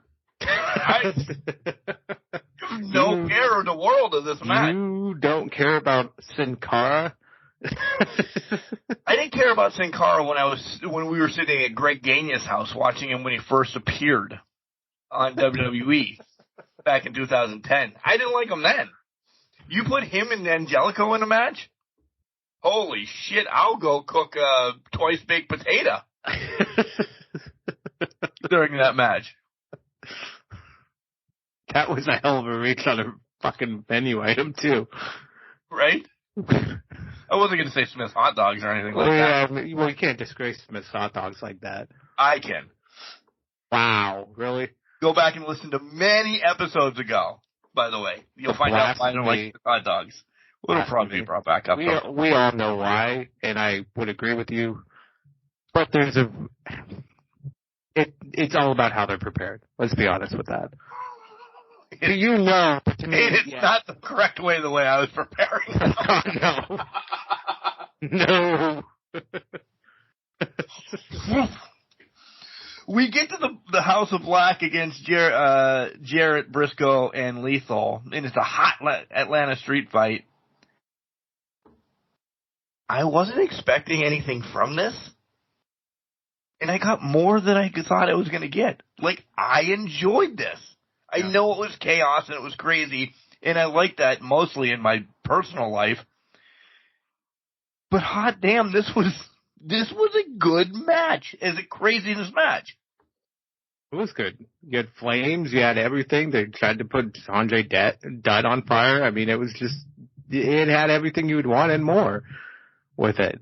I really think Briscoe got, like, legit burned, though. Like, they didn't let him... Oh, 100%. They didn't let that burn off before they put it through it. It was, like, the hottest flame that they could possibly... There you go. Good luck. I think he's used to it, though. I don't know. Is he, though? He did great shit in the Indies. Yeah, fair. I mean, yeah, okay. Valid point. Right, so that was Collision. Collision was good. Collision was very good. Yeah. We talked about Moné, so we'll jump around. Did you think Renee was going to get fucking run over, Bo? By whoever was coming? It was clearly Moné. Moné. I think that was to send a statement to Paige. Soraya, if you will. Get your friends out of my way. Oh, touche. I didn't even think of that. I still didn't like the way they did the lineup of this card. I'm going to be that dick. Okay. Let me hear it. I understand the Moné thing at the end. For the book-ended pops. Yeah. Okay. Why not have Joe and Wardlow, which is your heavyweight championship match, at the 9 o'clock hour then? At least starting off that next hour. I just think, because, listen, you know how I love Wardlow. I didn't think he was going to win it, but I also didn't think they did it. Right? I mean, it was a great match. Yeah. You're wrong, but I'm like, fuck, you buried both of them behind Mercedes. Separate that. You can keep Willow and Rio as the main event, but make them the first hour main event or something. Bump some of this other stuff. I think whatever was behind Moné was going to kind of be buried a little bit. See, I don't know about that. I don't think it did it. I don't think it buried it because this was the first match out. If you're not last, you want to be first. Right? We hear that, Brock Lesnar. We hear that, yeah. But to that point, I think this was a golden opportunity for them. Pun not intended. Because you're riding the wave off of Moné, you take it right into the world title match, and they perfectly executed the story time with Adam Cole to hype Wardlow up even further. So to me, that carries a lot of weight into this match, and it perfectly sets it up for the world title because A, it's the first match on the card. Technically, it's kicking off the matches for the night. B, you're getting the shine from everything from Moné because the crowd's still hot. They're still running on fumes from that. And B, you built this and hyped it up as a world title match with the story time. They went out and had a banger. I then think the Jay White Darby match, which I think ended up timing-wise right around the 9 o'clock hour, was perfectly slated because I think that one would have been done the disservice if it was right behind Moné. I know I just talked about the shine and all that, but I think you can carry that into the world title. People are down on what Jay White's been doing in AEW. So they're down on what he's doing. So if you leave that behind Moné, it's a drastic fall off for them with the opinions. So I think that they had to play the card. And let's be honest, they weren't going to throw the Elite right behind there. Lions with the Gates of Agony was already horrible. Exactly. So they knew that was the card of the match of death, if you will, on this card. Okay. I hate you. No, but you make sense. No, I was just because I'm poo-pooing that. Yeah. Wardlow gets the shaft because the segment before was a bigger spotlight, and to that point, the match after Wardlow was a spotlight. Right. That's yes. But when are they going to give him? He got his flowers a little bit. He looked great in the match. He did. Yeah, and he got the world title match. Right. He did get a world title match. He's gotten a couple world title matches. He's had a couple titles. Like, he's a big signing. And now we're fucking talking 5-6 years ago. We've classified him almost as a pillar. Coming off of, like, Cody in the cage match and being MJ. By the way, happy birthday, MJF. Happy birthday, MJF. We almost forgot. Our scumbag. Iron Sheik's birthday would have been today, too. Yep. As recording. Happy belated birthday, Daryl Strawberry. That was on 12. Happy birthday, Sheiky. Belated Strawberry. Anybody else you want to throw out there? Oh, yeah, the dime piece. The dime. Julia Lynn from GCR has a birthday with me. Completely lost track. Oh, Wardlow, I think, like, win. I didn't expect him to win on TV. It's going to be a big moment for him. That's the $1 million question. I think for them, I think AEW's flirting with the next generation to see who clicks or who's that big name that people want to see. MJF, they kind of did this with MJF before. In Moxley's first reign, they put him against Moxley. He lost to Moxley. We come back a couple years later, he's the one that beats Moxley for the title. It was supposed to be Punk, but whatever. We did grass potatoes, whatever. But he gets his world title shine. I think they're playing with the flirting with the line. Last year was the 4 pillars match to get it out of the way, but to also say, who's the one guy that people want to see with it? And then when you think about last month with Swerve and Hangman, that was just to get Swerve into a picture that people would want to see. And now that looks like it's going to be your world title match coming up at Dynasty again because they're flirting with each other again. Oh, yeah. So I think at this point, what they're doing is they're throwing world title matches out there to see who's popping the crowd. Who's that one guy that they're reacting to during the course of the match? Hook wasn't that. I mean, Hook, people enjoyed the Hook match, but he wasn't that guy. They knew he wasn't going to be that guy that people were going to pop for. Right. The Wardlow match, people were eating out of their hands. They were keeping the momentum going into the Elite, into the 6-man tag match. And they rode that wave through there for AEW. So Wardlow has matched up and said, okay, now I've come to a higher level with where we need to be, with where I'm at. So I think it's me probably being more hypothetical and more optimistic about this. But I think they're playing the game of, let's throw these guys a world title match, see the reaction they get with it, and then we can build something off of them. Because I still don't think they know what to do with Wardlow yet, though.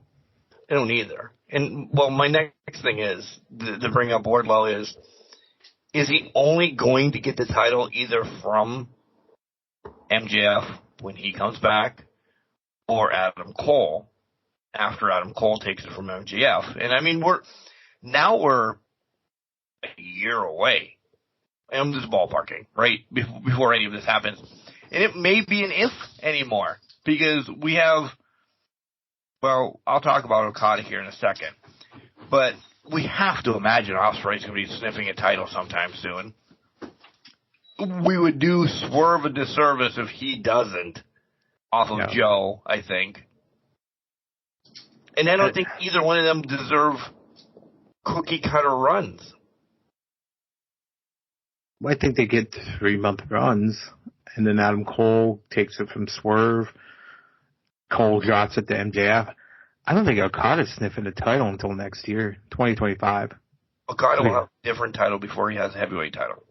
Yeah, and it's going to happen sooner rather than later, probably. Without a doubt. Without a doubt, because now there's ramifications around defending that title. Mm-hmm. And he doesn't have to defend all three at one time. Well, exactly. And now, with everything they're setting up with ROH and that, I think Eddie's dropping titles left and right here coming up soon. And that title, that Continental Crown title, that Okada, we're bleeding into it now, I believe he's on the same contract as Ospreay where he can go back to Japan and hang out for a little while. So he gets the Continental Crown title. Guess what he's doing? He can go to Japan for 3 weeks, defend the title a couple times. This is going to be, and I'll always reference what like IWC in Pittsburgh has done with their Super Indie title. Mm-hmm. The AEW Heavyweight Championship is defended in AEW, right? Yeah. It's not going to New Japan to be defended. It's not going to WWE to defend it. It's not going to New Era Professional Wrestling to be defended. It's defended there. This Continental Classic, a la the Super Indie title for IWC, or one of the hot-ass titles that we're going to have at New Era, are going to go to different organizations. Okada, nothing against Kingston. Okada takes this Continental Classic title back over and defend it. Is it almost going to become bigger than the Heavyweight Championship? Like the Super Indie title in IWC means a lot. You have the likes of Jay White went after it one time. Adam Cole held it one time. CM Punk went for it. Yada, yada, yada. Look at the lineage of that. Yes. The heavyweight champion is the heavyweight champion of your company. Mm-hmm. These, I'm not calling it supplemental because it's supplemental, but these traveling titles that are now becoming more and more have more prestige over them, essentially. And I think the Continental Classic's going to overtake the Heavyweight Championship. I would agree with that. You brought up a couple good points there. Let's start with that traveling title having more prestige. You correct me if I'm wrong here, but when the territories were around in the 80s, that the NWA title meant something because it was essentially the precursor to what these titles are. Yeah. You could take the NWA title, pick it up, win it in WCCW, and walk right up to Northeast region and defend it in WWF, whatever the hell it was out there. Right. But you know what I'm saying? You could pick up the title, walk it across territory lines, and go do that. Continental Classic title is a worldwide independent championship that you can pick up, go to New Japan, go to All Japan, go to any professional wrestling and defend it in Japan and defend it. It's not structured. It's not bound by company lines. The two other titles that he holds are the ROH World title is that way. The New Japan Strong title is that way as well. And he's got to go to Japan, New Japan, to lose that title and drop it to somebody in New Japan. Whoever that ends up being could be the scapegoat, Jack Perry at some point. Who knows? Right. And I think it may be, by the way. I think so, too. Yeah. I don't know what... Oh, we were on the Joe and Wardlow match. Yeah.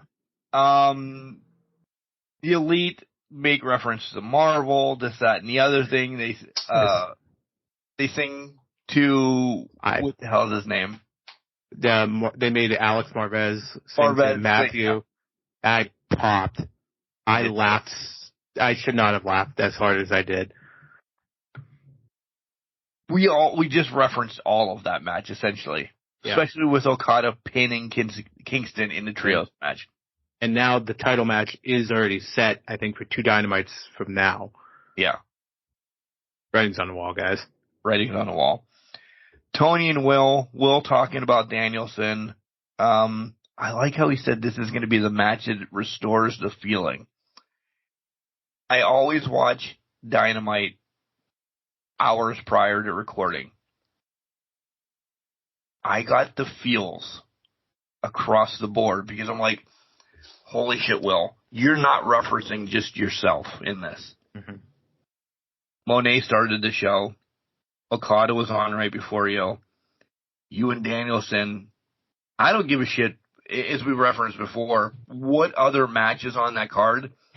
If Danielson and Ospreay is not the main event, I think they're doing the disservice to Dynamite. Now, I understand there's going to be titles thrown around, this, that, and the other thing. And the title picture should probably always be... AEW doesn't do it that way, though. They don't. No.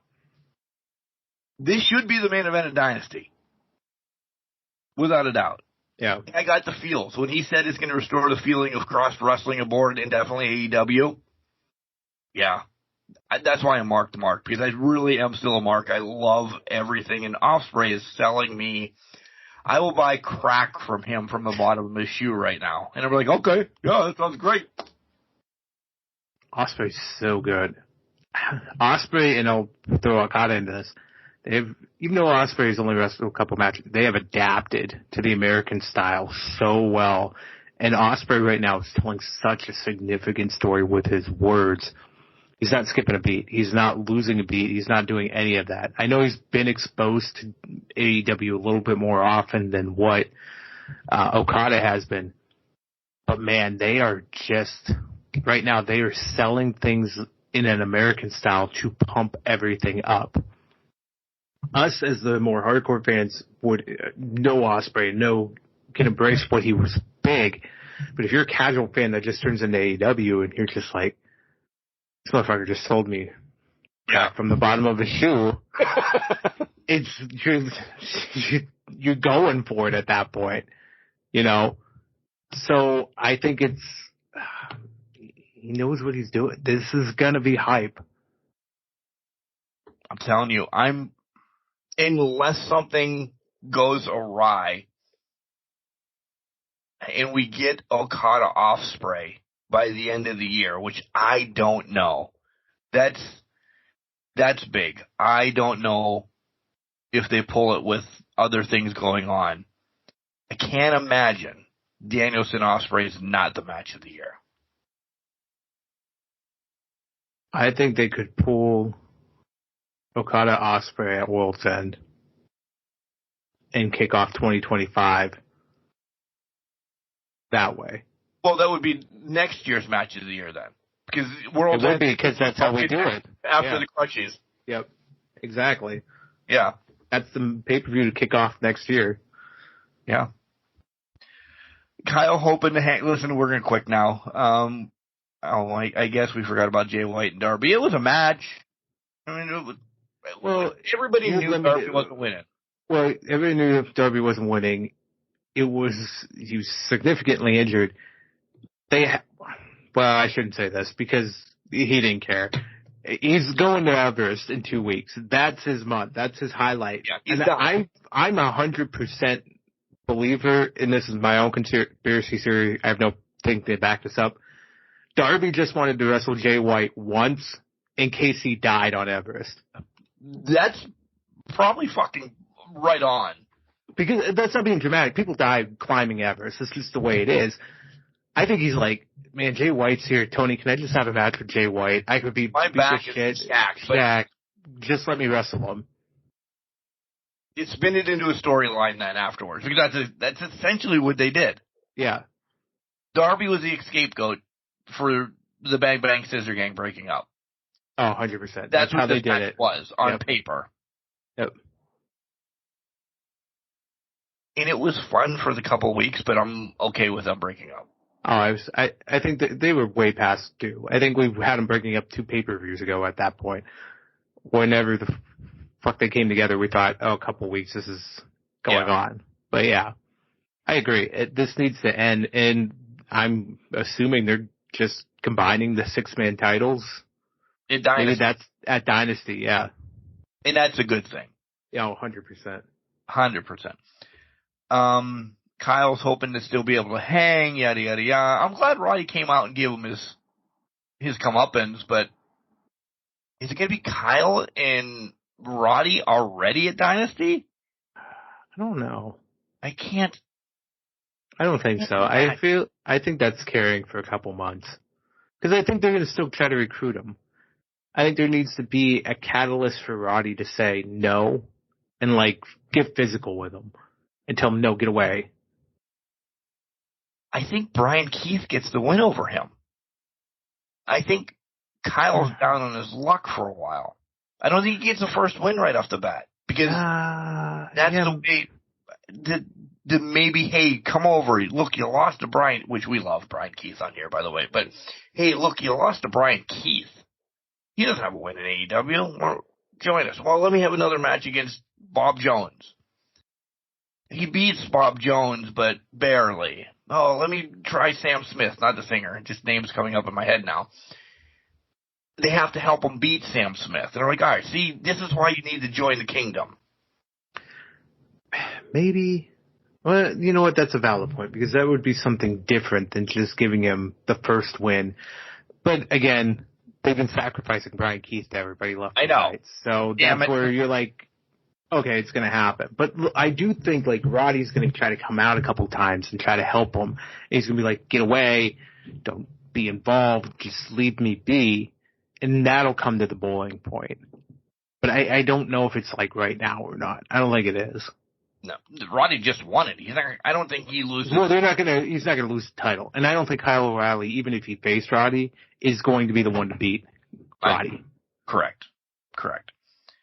And then we talked about the Willow and Rio match. By the way, the match itself between Willow and Rio is amazing. Amazing. 100%. Also, stats heel. Oh. Because there's no way she got jumped. Yeah. I think after everything that happened with when she lost the match. With the Miz doing media. Well, exactly. Get locked in a room somewhere and just has to get cut out or something.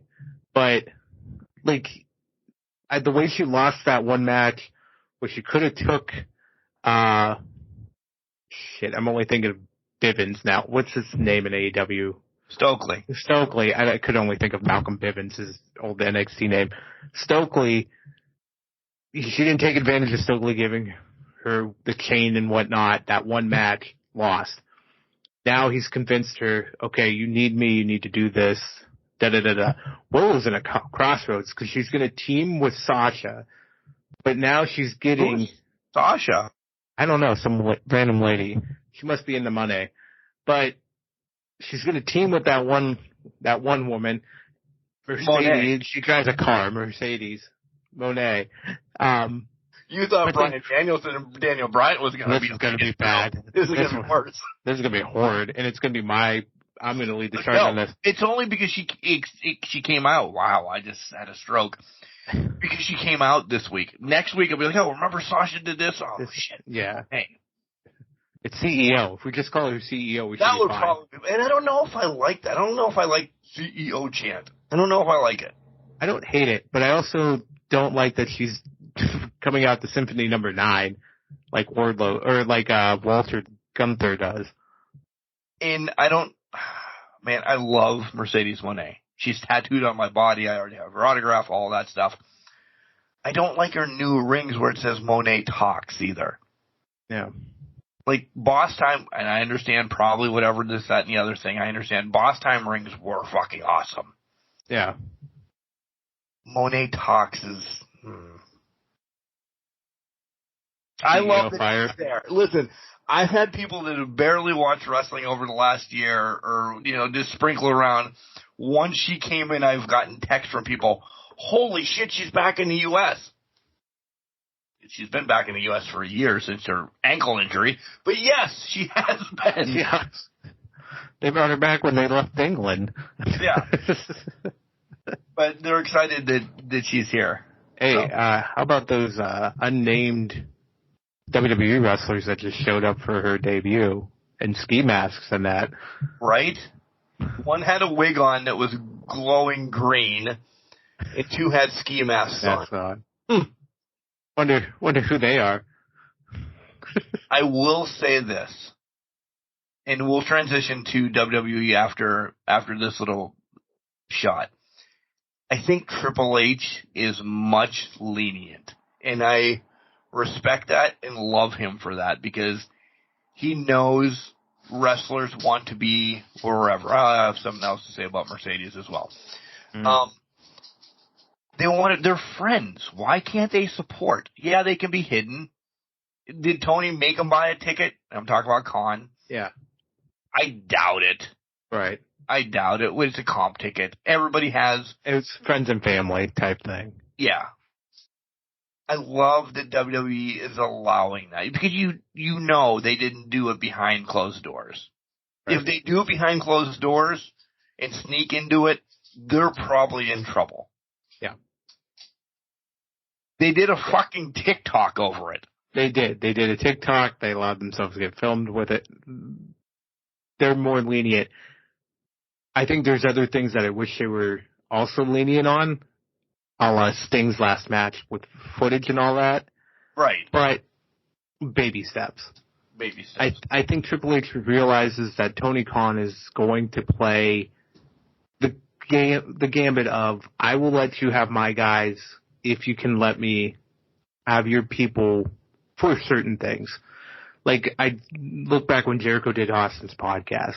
Right. Yeah, Austin drives what that podcast is, but there's a WWE element to it. So Jericho crossing that line and showing up, that was a big deal. We talked about that. Yeah, we did. When it happened. That's a huge deal. So I think the new regime is going to be much more willing to play ball because there's more benefit to doing that than anything else. Do you ever think we get a super card? And I still think it's years away. I think it's years away too. And actually, I want to go off my point a little bit more, and it plays into your super card. Look what they did on Raw last Monday night with Rhea showing up at UFC 295. Buddy was there, and they just let Pat do whatever he talks about anyways, and he yelled, "With who?" They showcased Buddy Murphy. They could have cut out and said Rhea was just there by herself, whatever. They've opened that door. Yeah. So to your point about a super card, I think it's years away, but I also think it's Forbidden Door 2026, maybe? 25? Shayna Baszler, we'll get to the Mercedes point that I want to make. Baszler's doing a GCW card. I saw that. Philadelphia, WrestleMania weekend. People are like, oh, Shayna Baszler. It doesn't matter. It's no knock on GCW. They put on great shows, this, that, and the other thing. Relevancy to WWE, AEW, TNA. They're lingering around the NWA portion of professional wrestling. I'm not saying it mean. It's just not covered as much. They're letting her do it. There's times that they wouldn't let fucking Outback Jack sign an autograph for a child. Mm-hmm. And that's a stretch, but everybody knows from one fucking point to the other. They wouldn't let stuff like this happen. Yeah. They're breaking. And I think that's and I don't mean breaking in a bad point. And I think TKO understands that. Hey, we could get lost in the shuffle if we don't work with others, because AEW has worked with TNA, NWA, they have New Japan, now they have CMLL, they had AAA. Yep. You want a conglomerate, you take all of those against WWE, guess who loses? Yeah. WWE is not that big a brand when you have 5 to 10 other companies worldwide driving against worldwide, you. I'm glad you threw in there. Yes. Because, and even worldwide, the MML is a big player in Mexico. New Japan is the player in Japan. Right. That's huge. Those are two massive wrestling, probably 2 and 3 in the wrestling scene in the world. Yeah. You can do the UK sponsorships. You can have this India trips and all that stuff that you want. Those scenes, while great, are not Japan and Mexico levels or the United States territory levels. So if you're not willing to play that ball game or accept those other people in, to your point earlier, you're falling behind the curve big time. UK is open. Yeah, you can have, like you said, you have your sponsorships and everything. Look where All In, All Out, All Around is going to be. So that's right. Open to the public. You tell me Tony Khan doesn't knock on the prince's door in Saudi Arabia. Hey, we want to bring AEW as well the week after your Saudi Arabia show. Do you want to cut a deal? Yeah. Yeah. Can you guys bring the Ultimate Warrior and Yokozuna, though? Do you guys have him? Is he on your roster? Sorry. Still too soon. But they could probably bring some of the legends that WWE can. Right. Because they don't want to do business with WWE. You want one more match for $10 million? Sure. I'll dive off of the fucking dome for $10 million. So everybody's given Sasha / Mercedes a little bit of a heat right now because she's already done a podcast and she said she was talking about a possible in-time WWE return. Mm-hmm. Only being in AEW essentially for a day or two. And people are like, oh my God, you believe that she's going to get heat backstage? It's a business. It's big fucking business. Yeah. If she signed a 3-year contract, I don't know what the contract is. She signed a 3-year contract. She's a free agent after 3 years. Shohei Ohtani, baseball reference, can start saying, hey, in 10 years, maybe I want to play for the Yankees for a year. They're not saying I'm breaking contract right now. Right. Mercedes said, in time, I will probably go back there because I have unfinished business. It's 100%. I mean, why are you mad at her? And I'm not saying you personally. No. Speaking the truth. She's open and honest. Yeah. The door never closed. I mean, the door was closed with the old regime, but it never closed with Papa H. Right. She understands that Papa H gave her everything she needed to be the big star in this industry, and she still loves WWE. That never went away. Again, her best friend is there. And is in there for the long haul. Yeah. So, stop hating on her. Yeah. Breaking news while we're recording. Real? Yeah, kind of. I don't know if this happened during Wednesday's match or if it happened during Sting's last match. Darby Allin 15 minutes ago tweeted, fortunately, my foot's really broke from Wednesday's match. Everest will have to wait for next year. No way. TMZ reported it. Darby tweeted it. So Darby Allin cannot climb Everest.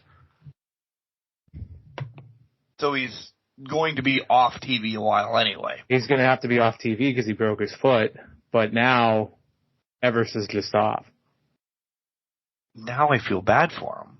I do too. He'll be alive at least. He will be alive, but yeah, they're saying he broke the 3 bones in his foot during the Jay White match. Son of a bitch. That's unfortunate. Sorry. That sucks a lot. Sorry. You know, to me, and for everybody, you know, we probably were sitting there like, well, that spot he took off to the side of the ring probably was going to be the thing that did it. He broke his foot. Like, why that sucks. I understand, yes, he's got a broken bone now, but why does it have to wait till next year? Can't he foot? I mean, is it says prime time to climb Everest? We need to do that. I mean, it could be. I don't know. It's potential that is prime time for Everest. It could be. Maybe it's only a year that he's working with these companies. I don't know, to be honest, what that is. But it's waiting until next year. So 2025, Darby climbs Everest. So maybe he'll have another Jay White match coming up. We don't know. And maybe they're revisiting at some point. All right, we're going to take a hot second break, and then we're going to come back. We're going to talk WWE. They had a lot of good stuff, too. Not that we're hating on them. But they had a lot of good stuff this week compared to last week, me saying, oh, my God, this was good. Then I read through my notes. I'm like, what the fuck did I watch? Yeah. We'll be back. Ladies and gentlemen, it is yours, oh so truly, Mr. Kind of a Big Deal, the gracious gift, your man's Isaiah Zane, and I need you guys to go subscribe to Can Crushers Podcast. Welcome back, all you Can Crushing crybabies. It's Can Crushers Wrestling Podcast. Time for WWE. It's time for The Rock to hate on Seth Rollins and Cody Rhodes and call them crybabies and say, what the fuck are you doing? It's time. Oh, it's time. Mark, we've got a little bit. Oh, it's time. It's just time. It's bracket time, actually.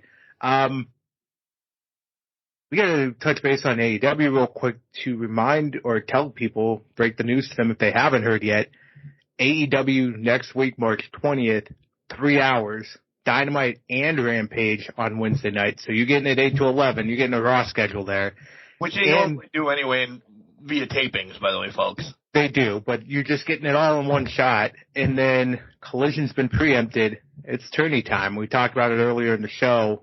These fall on the tourney networks. So be aware, you're getting your AEW run on Wednesday night next week. So Collision tonight. We'll have a Rampage next week. Yeah. You might want to watch Rampage. Yeah. You know, whatever. Sometimes it's rough to watch. Well, I agree with that. I'm hoping they do something nice. Better stuff. Yeah, better stuff next week, but we'll see what happens. Oh, Jesus. And go ahead. No, go for it. Why not just call it 3 hours of Dynamite then? Like, why? I don't know. Why does the Rampage need to be lingering into this? The only thing I can think of is, like, it's the TV deal, so they have to put on X number of Rampages, so they technically have to call it Rampage, because you know they're going to stop dead on Dynamite, and it's going to be like, we'll see you on Rampage in a minute, and then they'll flip the Rampage, and they're still having like the same goddamn brawl that's been going on. That's my worry about this. Like, are we going to get, I'm just throwing names out there, Okada beating the piss out of Kingston to end the show, come back on Rampage, he's still beating the piss out of him or getting helped out of the ring. And then the next hour, we're getting Serpentico against John Silver. Again, I'm not hating on people, but, Serpentico against John Silver, or Sally Jones against Susie Jones, or, is it going to be a Rampage? Or are we going to carry over meat and potatoes from 10 to 11? I'm hoping we're carrying meat and potatoes over from 10 to 11. Because if we're not... I'm not watching it from 10 to 11. It's usually from 1 to 5. But for me, 10 to 11, meat and potatoes me, if you're going to make me sit here for it. Yeah. Don't just give me shit and polish it. Shinola. Yeah. Give me a shit sandwich and hope for the best. Before we get into WWE across the board, essentially, is how you want to do this one. Again, there's a lot of togetherness this week on WWE. I'll leave it at that. WWE announced that they have 100 million subscribers to YouTube. We're getting close. We have 30. We are going to surpass them in 85 years. We have 30. We've only been out for a week, folks. 30 is better than none. That's right.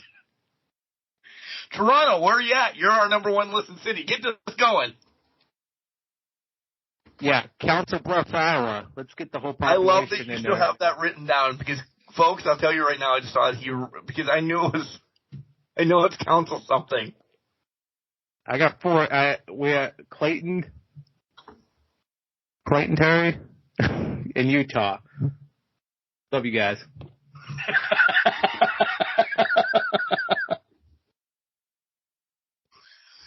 Real talk, without you guys out there, all of you, anybody that listens to us, we wouldn't be able to joke and be like this. So, thank you.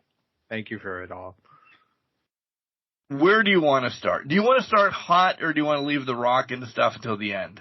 Like, there's good stuff, and then there's stuff, and then there's really good stuff. Well, let's start with the rest of the stuff, and then we'll finish hot with the Rock and that. I'm really pissed that we're going to have a fucking Prime bottle in the middle of a goddamn wrestling ring. I wanted your opinion on this, because all I saw was WCW Slim Jim, just fucking monikers everywhere. Yep. So, really, at WrestleMania? Is it just for his match, though? If it's just for his match, I don't care. I don't care either. Yeah. But if it's for the entire show, Cody Rhodes may finish the story on top of a Prime bottle picture. I don't want that. No, I don't want that either. Becky winning a title on a Prime bottle. These are not classic moments then, because I hate to say this. I'd rather have the logo, have it say WCW, NWA, WWE. Yeah. WWE does not usually put the logo in the middle. No. It's just the canvas, which I love the best. Yeah. Why isn't Slim Jim gonna say, "Hey, douchebags, we've been with you since the Day 90s. One. Yeah. Why didn't you give us this opportunity you gave Logan Paul?" Because it's his brand. The first people to do this? Yeah. I mean, not the Budweiser's, or Snickers. Snickers is the WrestleMania sponsor, right? Yeah. Yeah. It's got to be just that match. Because now I'm putting political things into and sponsorship ads and marketing and all of this. That's a shit on them. I gotta agree with you. I think it's only for that match, because think about it. They do sponsored matches already. Nothing against Bray Wyatt's last match was literally the glow-in-the-dark Mountain Dew match. Right. Then they had, when Boogs got injured in the World Tag Team title match, it was the Mike Hard's Lemonade Tag Team match. Right. You know what I mean? So they have the sponsorship matches. So I have to agree with you. This is just Prime Bottle smack dab in the middle of WrestleMania for Logan Paul's match. And that's it. Maybe another match on night 2. Whatever night Logan Paul's not wrestling on, they'll pick a random match to do that. Like a 25-person ladder match. Which is happening anyway. Which is happening anyways. Let's throw a bottle of Prime in the middle of it. You know what I mean? So I don't want it in a meat and potato. Meat and potatoes is clearly going to be somewhere in the notes. I don't want it in the meat and potatoes matches. I really don't. No, the moneymaker matches, no. By the way, before we get to wrestling, 2K, did you play a lot this week? I played some this week, yeah. I made it through the showcase. I don't know. Did you? I don't know if you've seen the extra match after the showcase. I've heard about it. I've not won it yet, and I'm pissed. I keep going back. That, along with fixing this table, drinking heavily, trying to play that after drinking heavily, I've picked Macho Man. I've picked Steamboat, clearly 2 of my favorites. I can't pick somebody like Andre. I know he's big, but he's also very slow. Yeah. I don't know who I can pick to win this a la Rumble Battle Royal to get everything. I already have everything because I bought the mega package, but I want the win. Right. I can't. I came out 1 and 2 so far. It sucks. No, I gotta see. That's tough. I don't know. The only person I bet, the one I've seen. Now I didn't see what happened after the win, but I've seen somebody on TikTok. They played Roman, and they won it. That makes sense. Right. I wonder if there's not a bug or if that's just because of how high it ranks. Steamboat and Savage are lower on the spectrum probably of all the rankings than, let's say, a Roman. But I will say this, have you been subjected to the alternate endings to some of the matches? Have you seen these? No. If you don't complete the history, reenact the history correctly, alternate endings were made. So, say Shawn wins the ladder match instead of Razor, there's an alternate ending where Shawn takes the title, throws the other one off to the side, and he only holds one. Shawn beats Taker for the streak. There's a animated freak out from Shawn Michaels. Now I was going to anyway, but I need to play this again. You need to play this again. And then there's even one for KO beating Stone Cold that I've seen so far. Like, I'm going to play Showcase through because I want to get the arenas and that, and I want to see. But there's alternate endings that I didn't think was possible. I have to lose a couple then during these. You have to throw the match to kind of see what they are. I've also seen that if you pick, like, Shawn and Diesel as tag team, they have their own entrance. Yeah. It's a hidden entrance as well and stuff like that. I've heard that too. Yeah. So I'm down a rabbit hole with 2K, but I've played it, this is going to sound stupid, correctly, winning, and you have to do stupider stuff, which I enjoy. I love stupid stuff. Yeah, I do too. I will, quick shout out, Moochie's trying to burn through Showcase. He's struggling with it, obviously, because it's tough. Now, he's also said his son has strictly been playing as Cody Rhodes this entire time, until he played as Undertaker once. Oh. So he went to the dark side one time during this whole thing. Okay. So, interesting tidbit. By the way, if you're not far on Showcase, I told you last week, I love that you start with Savage Steamboat, but you play the entire Firefly Funhouse match. That's what you did. You texted me that, and I was like, oh, shit. I can't wait to get to that fucking match. The whole 20 minutes and everything is in go. It wasn't a match. There was a couple moves done here and there, and that's real life what they did. There wasn't really a match. It was cinematic. Yeah. You do all of it. The talking is sent back over to them, cinematic-wise, and you do the couple moves. Back to that. I got the feels, I got everything, and I'm like, oh, and that's when I text Jenks, and I'm like, how far are you? And he's like, not as far as you, of course. 14 fucking hours the first day. That's why I took off. Let's be honest, I'm watching tourney games, but I'm also playing fucking 2K, because I gotta see. Yeah. Probably one of the best showcases they've ever put out. I'll throw it out there. All right, where do you want to start? I mean, we talked about Logan, we talked about this, we talked about that. Let me throw this question out for you, because we'll do questions for WWE.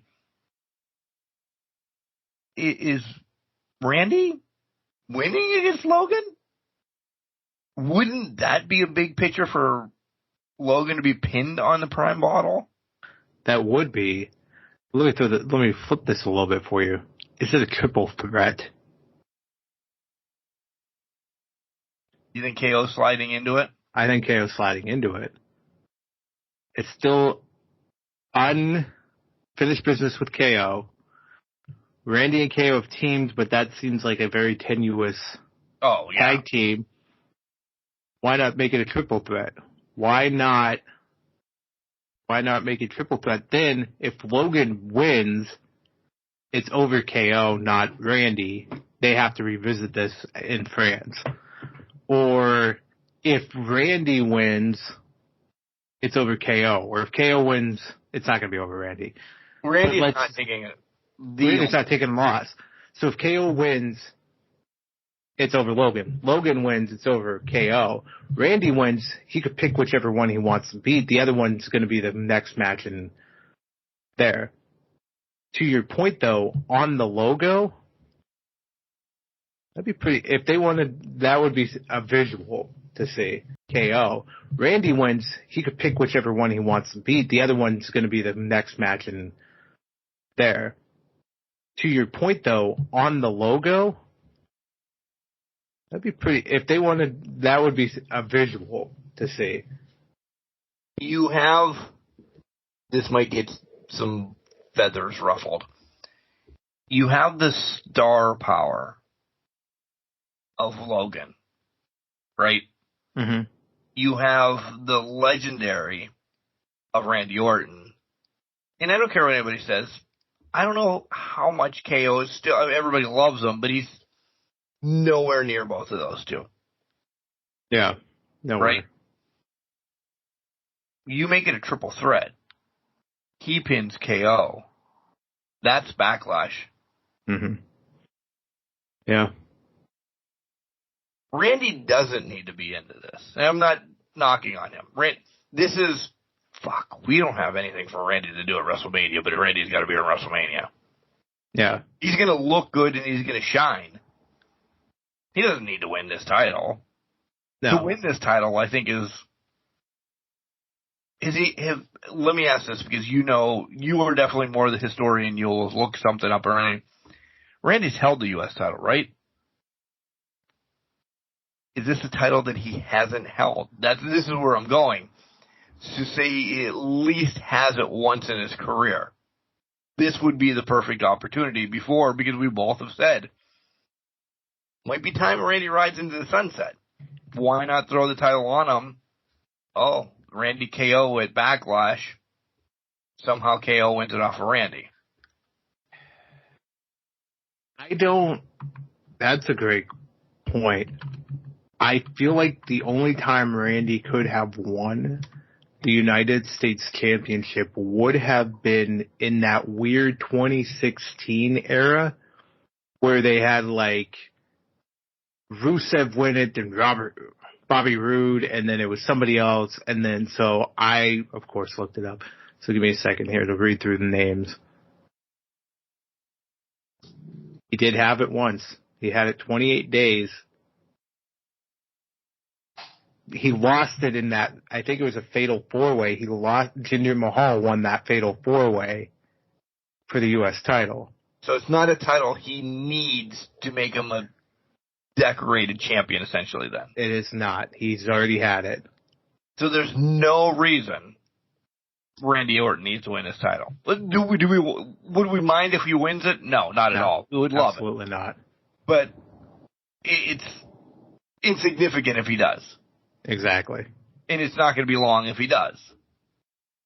Oh, yeah. It's going to be Backlash, maybe.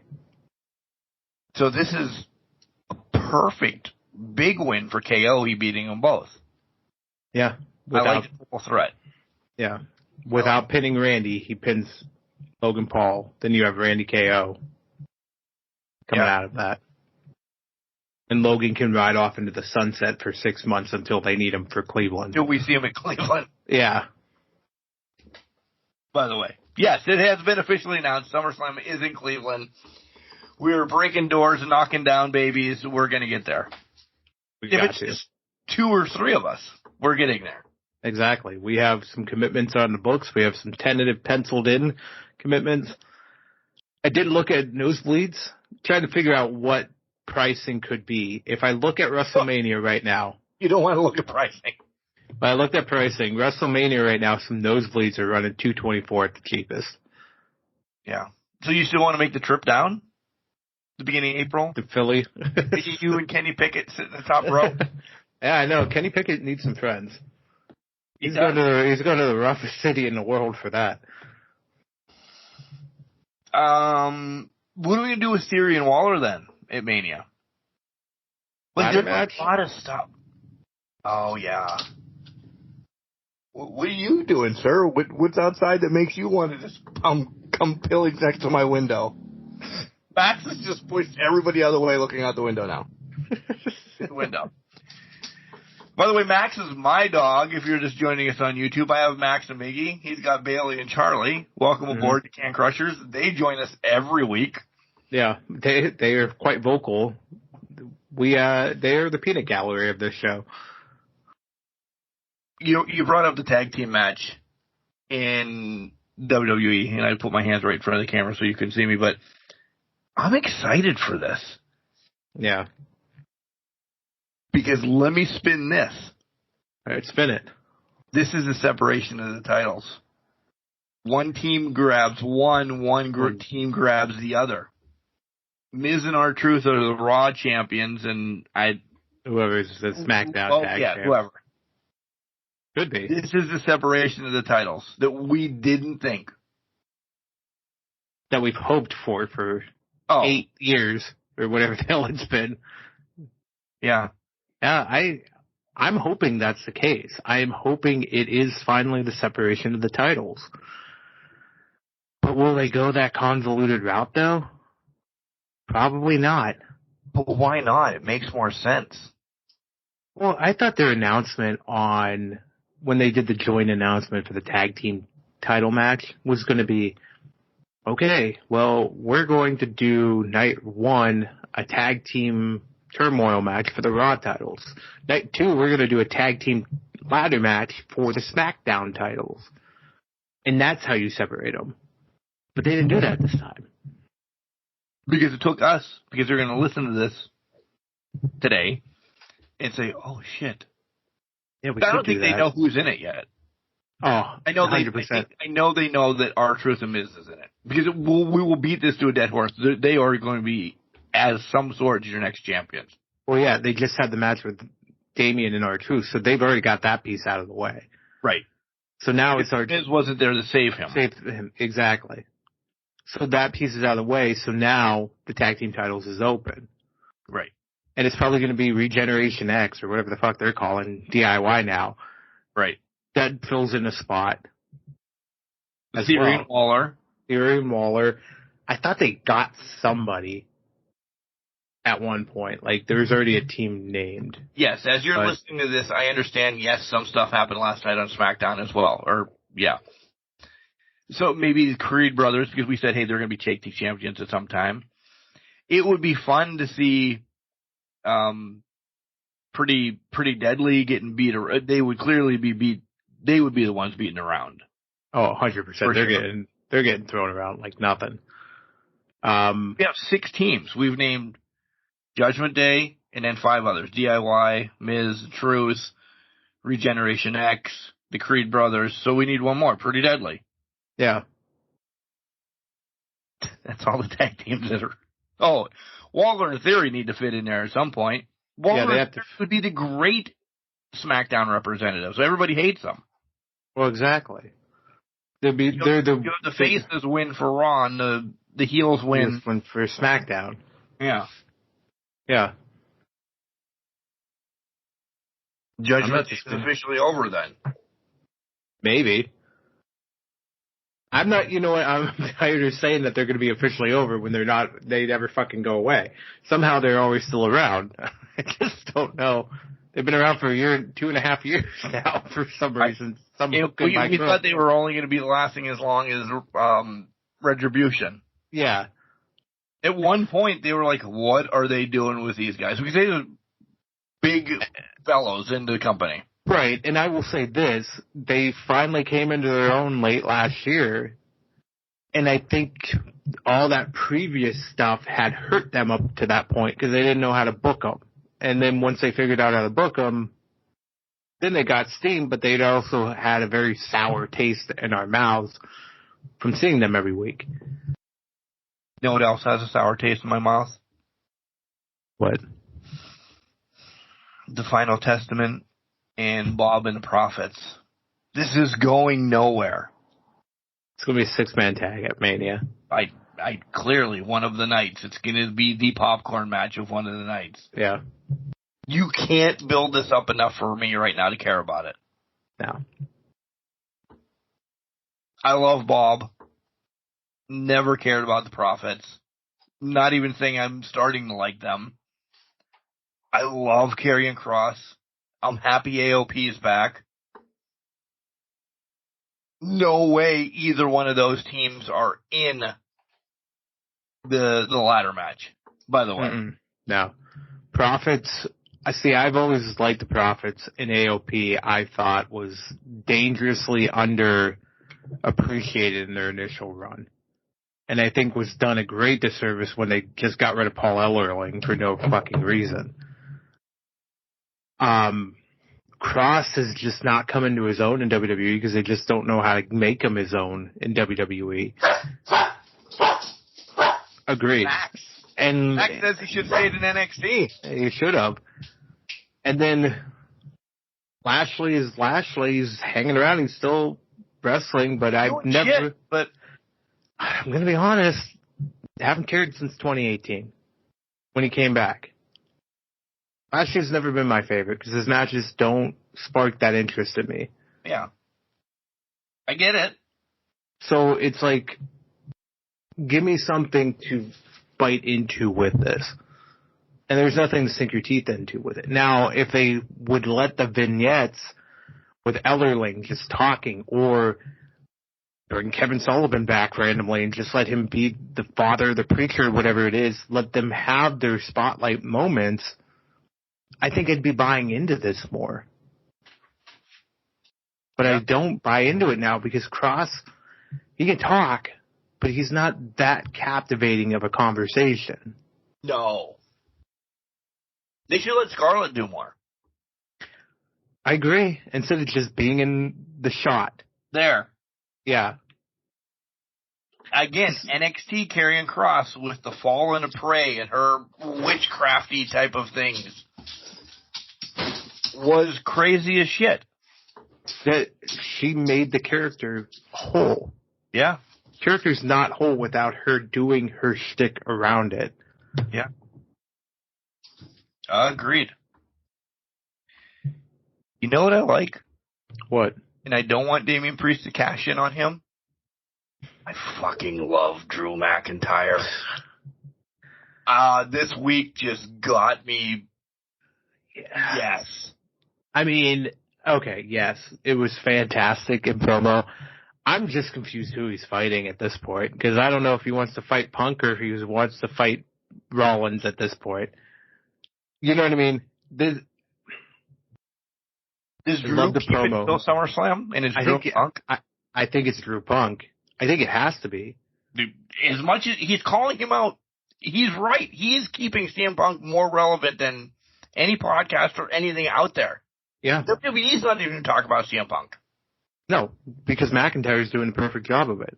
Yeah. McIntyre goes on his Twitter account and fucking rails every day. He's making a fucking protein drink and cutting promos. It's not as good as Dubby. Not as good as Dubby, but he's doing better than The Rock in his gym for 8 minutes, spewing his own nonsense or Rudy Poos and candy asses. Right? Yeah.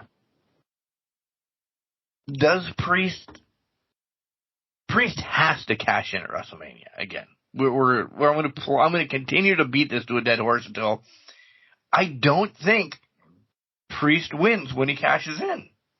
Does Punk come back earlier though? And Priest cashes in on Punk? Punk beats McIntyre. When?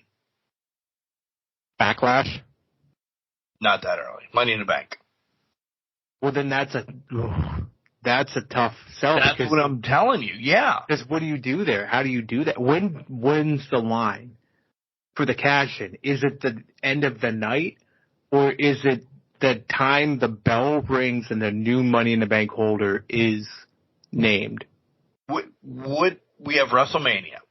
We all think it's going to be a WrestleMania against Drew or Seth. Yeah. So Priest, well, I'm talking myself right into it then. Priest cashes in on Seth. Seth somehow finds a way to beat Priest. Okay? I mean, beat Drew at WrestleMania. Yeah. Priest comes out, cashes in. Drew's still on high horse. Seth then gets injured or whatever, because he is injured. He's off. Okay. Backlash is Priest Drew. Drew wins it there and carries it to SummerSlam for Punk. Okay. But my thought was in the whole concept. So it goes Backlash, right to Money in the Bank, Or is there anything in between Backlash and... It's a month and a half, and then it's Money in the Bank. Yeah, sure then. Yeah. There you go. What I just said is what I think is going to happen. Oh, wait. Is there... Well, now, let me throw... maybe there's probably a Saudi show in there. Is there no Fastlane anymore? Do I just keep bringing it up because I remember it? Didn't we just have a Fastlane was in Pittsburgh last year, wasn't it? No, that was Payback. Fastlane happened at some point last year. Hold on. This is why he's on the show, folks. I do the recording. I keep the dead air away. He's doing the research as we do the show. Welcome to Can Crushers. 2023 Fastlane was October 7th last year in Indy. Oh, so it's October. That's October. Yeah. Okay. So it has to be the Saudi show. Yeah. There has to be a Saudi show in there. That's a crapshoot of what the fuck happens. Yeah. Well, they haven't had a Money in the Bank cash-in at a Saudi show. Well, all right. Maybe they do that. What are we going to get? Oh. Hold on here. There is a pay-per-view. Now wait a minute. I don't know. I got the Google saying there's a... Oh, no, that's NXT. Never mind. No, yeah, it's France and then Money in the Bank. Yeah. Yeah. So when the hell's the Saudi show? Usually June, July, I thought. Really? Well, I thought it was like beginning of June. Maybe there's not. That would be interesting, wouldn't it? Yeah. But I think that, I don't know, what I said with Drew and Seth and da-da-da-da-da, I don't know. I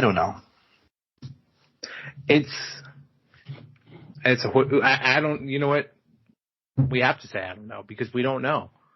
I know we don't know. We are not writing WWE, but no. He's just had this for too long. But I'm saying, but I want to specify what I'm saying here. We don't know because this is the most unpredictable or not predictable scenario that we've ever encountered with Money in the Bank. Yeah. There's not one We're beating the fucking door down 2 months away from a losing of the Money in the Bank, essentially. A Money in the Bank that's never cashed in on. Right. That's unprecedented right now. That's what Damian Priest is going to be known for? Being the one guy that doesn't get the chance to cash in on Money in the Bank. Is that the breakup? Because Mommy keeps telling him that's not the right time. It's not the right time. That the breakup of Judgment Day.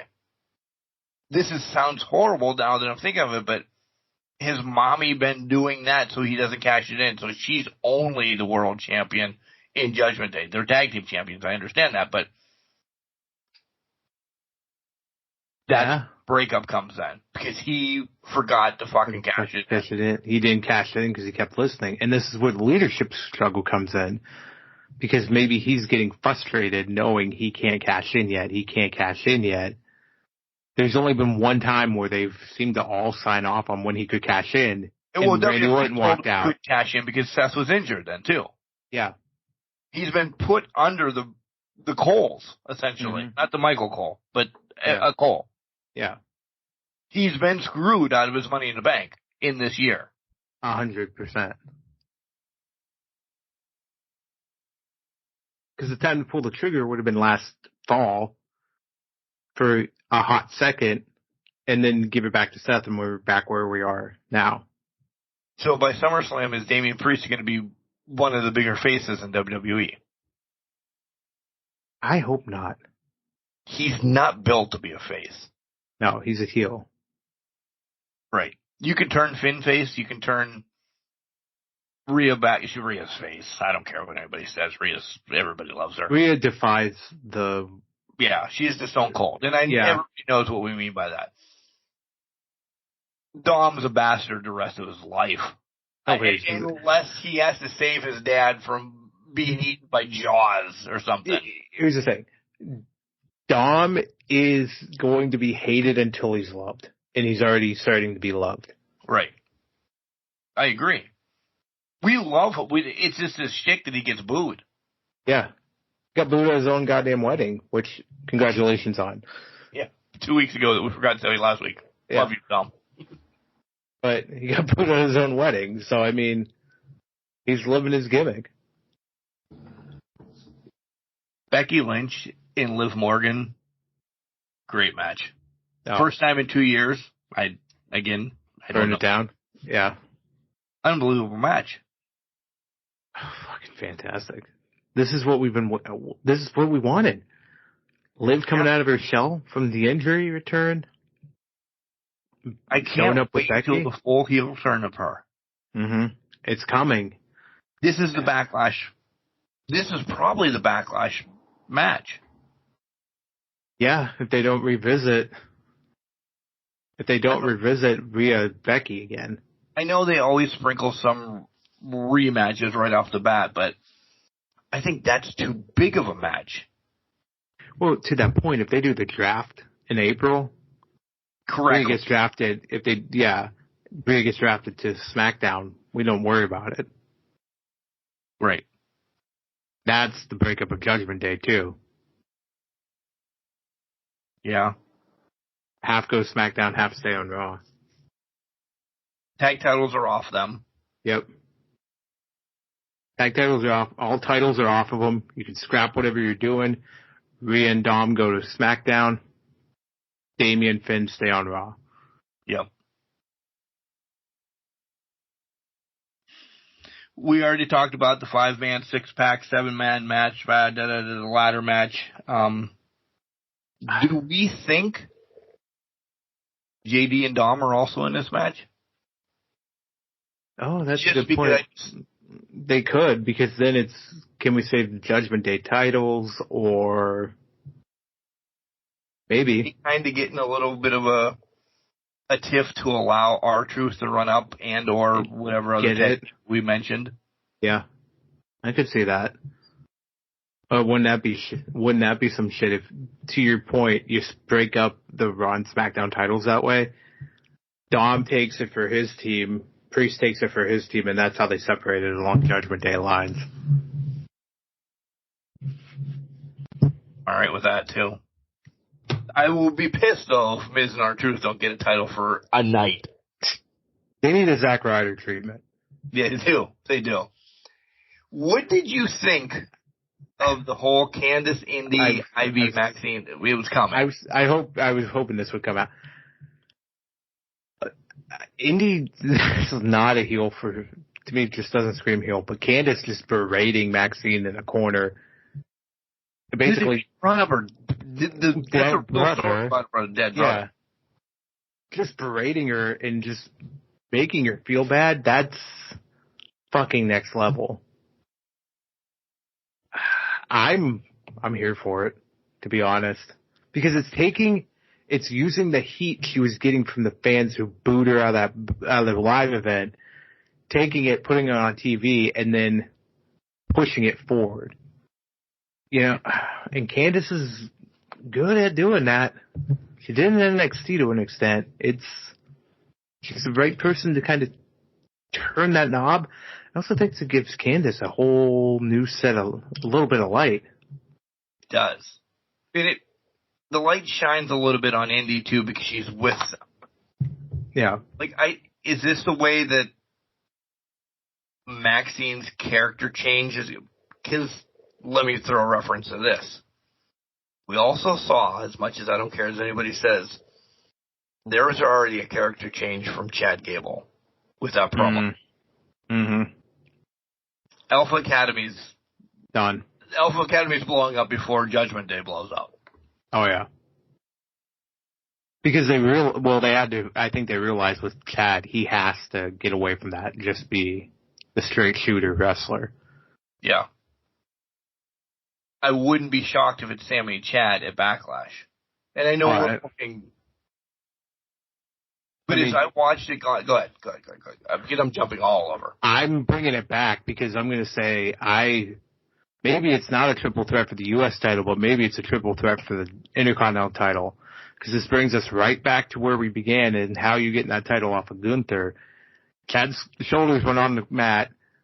There's still the debates out there. The promo, Sammy and Chad can pin each other and not have Gunther involved. That's the way you do it. And then Gunther's not around anything at Backlash. He's kind of reassessing, with air quotes, before he tags on Drew or Priest or whatever the fuck the world title picture is.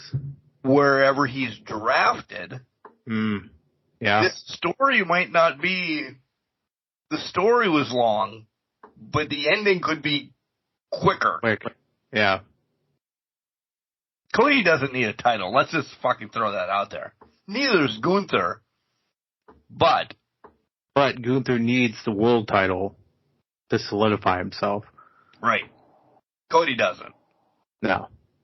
Cody Gunther? SummerSlam. Yeah. Roman, SummerSlam. Those are, yes. 100% yes. But I do think Sammy walks away with the title. If it turns into a triple, I think Sammy walks away with it. And then Chad has this turn that we've clearly seen from the promo. We're not getting a happy Chad.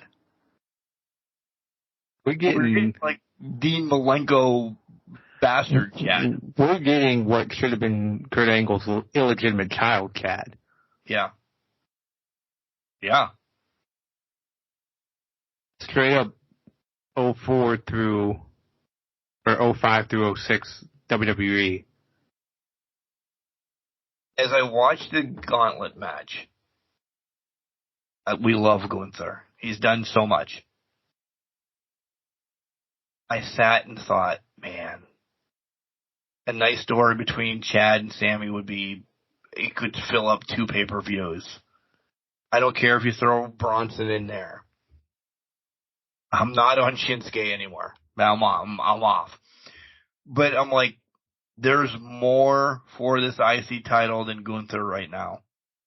It needs to be off again. Now for other people, they're like, no shit, Mark, it's been 500 days along. He just needs to lose. They just don't want to give him the loss. Right. In a one-on-one match. Well, exactly. And think about it this way, too. We're looking at probably the strongest Intercontinental title picture in years. Oh, yeah. Decades with this. The talent that could be circulating or coming around it, as soon as Gunther loses it, it's in the right hands. It's in good hands. So he can leave it high and dry. And Sammy and Chad are the best examples to kind of carry that torch forward, to push it forward, because it doesn't lose the luster, because the workhorses are there in the title picture for it. And I'm okay if it turns into In Your House IC title where, as I said this before, every 2 months it changes hands, but there's an involvement of a story between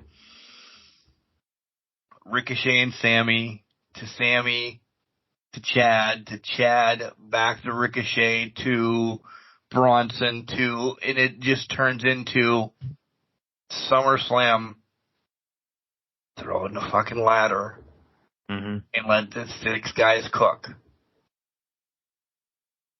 Yeah. You could build that from 100%. that these guys are just, from WrestleMania to SummerSlam, they were beating the shit out of each other. They've all had the title for 2 weeks to a month or whatever. You just have that hopscotching around it. Your big blow-off match is a huge ladder match again. I know we're doing a ladder match essentially then at like 3 pay-per-views this year. Yeah. But if done right, like when was the last time we had a tag team ladder match? I'm excited for this. Oh yeah. Money in the Bank's different. That's a different scenario. We always call it probably a spectacle match. Mm-hmm. But to have one around these workhorse Intercontinental IC champion match, yeah. It's the ladder match started with Shawn and Razor. Yeah. Saying. I mean, it's a good call out. I'm now thinking about this. I like that idea. I do. But I'm going to take a step back. And I'm going to bring back in the U.S. title into this. 20 years ago, two best friends held the world title and the WWE title in the middle of WrestleMania ring. Embraced beautiful moment that we are not allowed to see or talk about anymore. They have now positioned Sami Zayn to get the Intercontinental title and KO to potentially get the United States title. One on one night, one on another night. They have just created this exact scenario that they can showcase now on WWE TV, have the embraced middle of the card, night 2, if you will. Sammy beats Gunther, defangs the big shot. KO won it the night before. Now these two can sit there and be like, we're on top of the mountain in their own respective ways. Your indie darlings. Have just I will always, for those two and Danielson. Yeah. To me, in my mind, love Adam Cole. But when I think of indie darlings, that term that was floated around for years, Kevin Steen, El Generico, Bryan Danielson. Yep. Those are my all-time indie darlings. I don't care what anybody else said. Those are mine. Yeah. To have those guys, so we're throwing Danielson out because he's elsewhere, but to have 2 of the 3 indie darlings representing the workhorse part of WWE, I just got chills. Yep. Just got chills. I know they've had their flowers. They have. This is just roses on top of tulips, then. Oh, yeah. We're going to stay with the flowers. They're layering at this point. Yeah. Yes, please. Yes, 100% please. So just to recap, we've gone from Maxine Dupree to the Indie Darlings getting the workhorse champions in 20 minutes. What else? Where else do you want to go? Let's get into, listen, we've beat this now. And they've beaten it enough. I would be all right, and I'll say this and I'll let you have your comeuppance. If Roman, Rock, Cody, and Seth were not on TV until WrestleMania. Because now I think it's too much. I'll do you one better. They don't have to be on TV. Let them chirp online. Yeah, I don't care. Whatever they want to do online. Every fucking segment, though, people who are going to hate us for this, is 20 or 30 minutes long. Yep. Hindering, because this is what we do, the rest of the locker room. Because they have to have that much time. Yeah. It's too much time. They're allowing themselves too much time. I completely agree. 100%. Because by the way, Rock's shirt, though, on last SmackDown, I would fucking love a vest. Like, I couldn't pull it off. But I love that vest. You should see what he's wearing for his Rock concert this week, which was 15 minutes as well while we were recording, which you guys have probably saw, laughed, and loved. But I gotta agree with you. It's just, we know the hype. We understand the hype. The hype is there. Give me something else. Give me Jay and Jimmy chirping back and forth at each other. Right? That's fine. Okay? That's what I want. Give me that. I don't need to hear Rock call Cody Crybabies 45 times. Rock is cutting 30-minute promos on his social media on Friday before he goes into the ring and cuts another 20-minute promo. Yeah. Why? Too much. It's too much. I'll give you this. The segments are well produced to get to where the point they need, but at the same time, they don't need to be 20 minutes. No. Those are 4 of the best talkers that WWE has. Yep. Trim it up. Get, as Arn Anderson, Tully Blanchard would do, who, why, what, where, and when. Mm-hmm. We know all of that. You want to throw in a little different spices to make it from spaghetti to linguine? I'm okay with it. Yeah. I don't need the whole process of cooking with this. It's way too much. Yeah. It's burnt by now. Yes, it really is. You've told us what's night 1, what would happen with whatever happens in night 1 to night 2. You're not going to touch for the next month, less than that. You're not going to allow them to break, unless something happened. Something happened last night that I didn't see that you watched right now, which isn't last night, but last night to them. Right. Yeah. They're not going to have that. No. How about, what the fuck is Solo doing in John Cena? Yeah. Is that going to be, oh, hey, by the way, on, what day is it? April 5th, 2 seconds before we go to the Hall of Fame, John Cena and Solo get into it. Oh, we're having a match tomorrow night. Those two. Yeah, Cena's already chirping on talk shows and that says, I'm free WrestleMania weekend. Right. You know, Solo's got to have something Solo. That's so many solos in one sentence, but he's going to get a match. Yeah. Right? Yeah, I would assume so. He was supposed to have Randy. What the hell happened there? You know what I mean? Oh, Randy's moved on. Yeah, Randy's got bigger things to do. He's got to fight on a Prime bottle. I don't have anything else on WWE but a question for you. And this is a real question. Ask it. Okay, so we're looking at, let's say, 14 matches. Okay. Rock Cody. Yeah. Tag team Cody. Mm-hmm. And you know what I mean. Everybody else should know what I mean. Seth Drew. Tag team ladder match. 2 women's matches. Mm-hmm. Right? Yeah. Randy, I'll put IC match. Yeah. IC match and US match. Yeah. 1, 2, 3, 4, 5, 6, 7, 8. That's 8. We have 6 more matches. Oh, yeah. The brothers match. Yeah, that just got confirmed tonight. Okay. So we have 5 more matches ballparking. Yeah, I'm pulling it up because I'm trying to see. There's Tell something me else. what they are.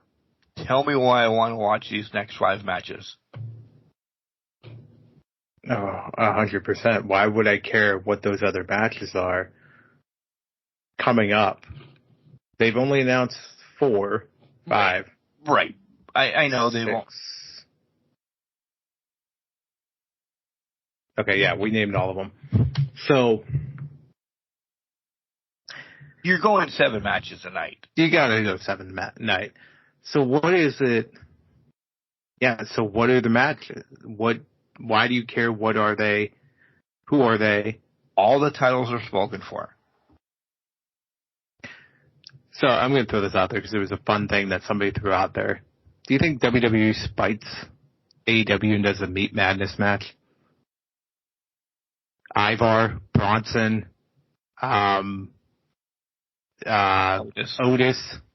Maybe there's somebody else to throw out there. They did 2 showcase tag team matches last year. One was women's, one was men. Men's blew it out of the goddamn park. Right. Women's was okay. They were there. The 4 men go away from battle royals. I think so. I think they've just lost. Well, I think I think so because guess what? The Andre the Giant one's going to be on SmackDown the night before for some ungodly reason.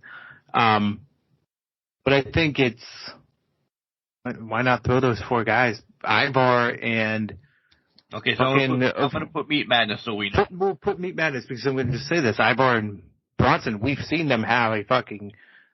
They were destroying each other one time match. Really, like Otis or not, Otis does serviceable things in a match. He's serviceable in the match. Throw him in the match, see what the fuck happens. You just brought Andrade back. Yeah, what's Andrade doing? Just hanging out?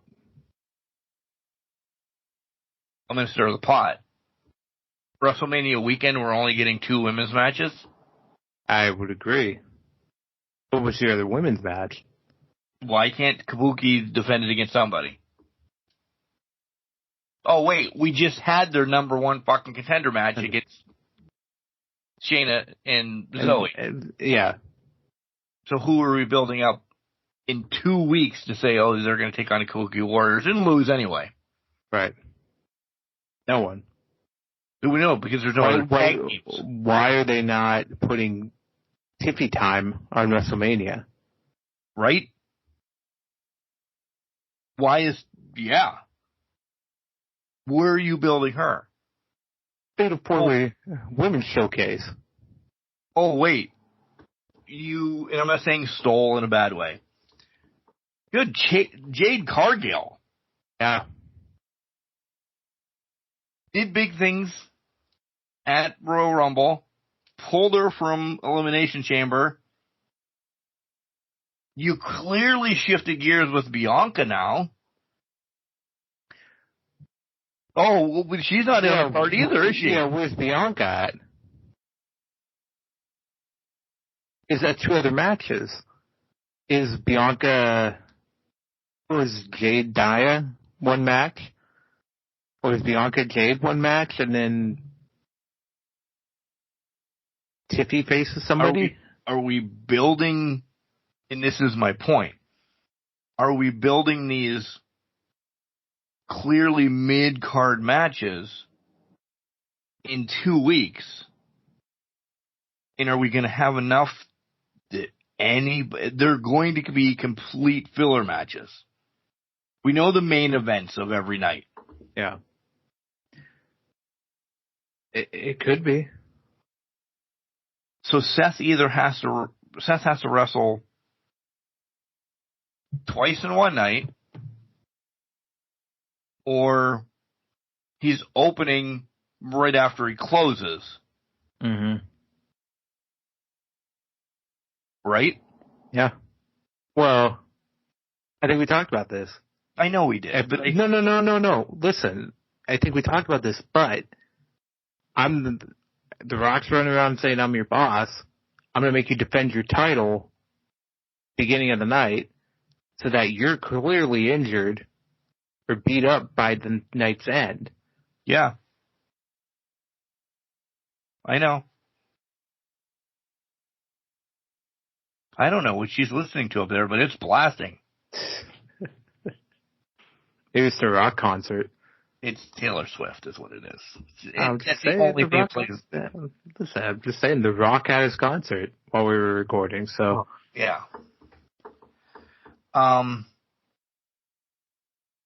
think WWE has a problem at WrestleMania.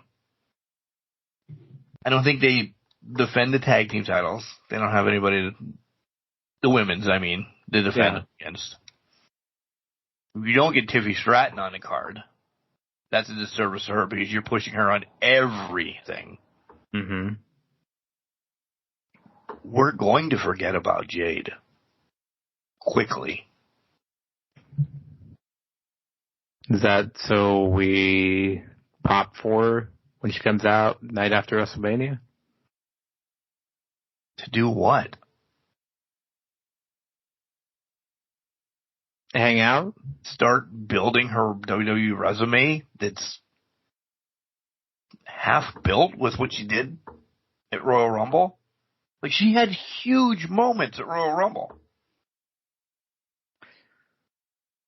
Yeah, but it also puts her on the right path to win the Rumble next year and headline WrestleMania. With Charlotte Flair. Yeah. Which means Charlotte, when she comes back, is getting her next title reign. Listen, Charlotte Flair is, if you don't watch her on TikTok, you said it a month ago, dude, she's lifting more with a bad knee than me and you combined are lifting ever. I think what she ever lifted with a bad knee. Yeah. I think they have a WrestleMania problem. Not that it's not going to be a bad WrestleMania. There's a lot of stories that they forgot about. Yeah. And we need something in between this 75-man ladder tag team match in Brock, Roman, Seth, and Cody. We need a down. We do. We don't have any downs yet, is what I'm saying. And it's a good thing. It's a great problem to have. But we have no downs on this card yet. Yeah. And I don't want a down of saying we're getting Wendy Richter against Tiffany Stratton. Holy Christ. I'm not knocking either one of them. I love them both, but you understand what I'm saying. Oh, 100%. I don't want the match made at the Hall of Fame ceremony because Tiff looked at Michin the other wrong way. Yeah. There's got to be some story. This is Wrestle fucking Mania.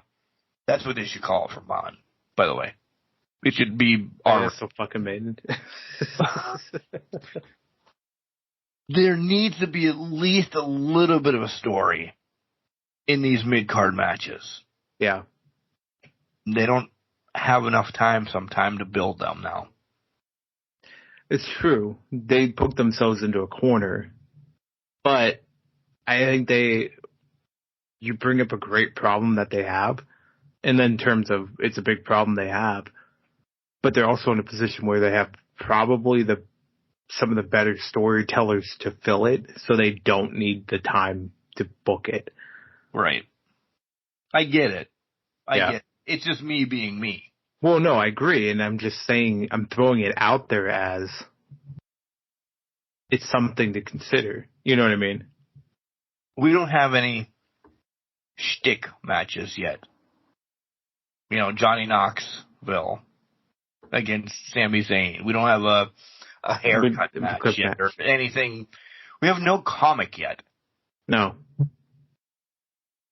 And will we get one? I don't know. Kenny Pickett is Jalen Hurts. I don't know. Maybe. I'm done. Hey, well, I got one. This is one last thing, and we'll just noodle on this. We got DDP out here stirring the pot since we've started the podcast. Instagram post. Will they meet again? And there's two pictures. One's of Cody Rhodes in an AEW ring. And the other picture is a picture of DDP, Dustin, obviously, and the other gentleman that was in that second picture in the AEW ring, MJF. DDP's out here stirring pots. Kettles, not even pots. Not big kettles. Like witch's brew. Yeah. They just post shit like that normally.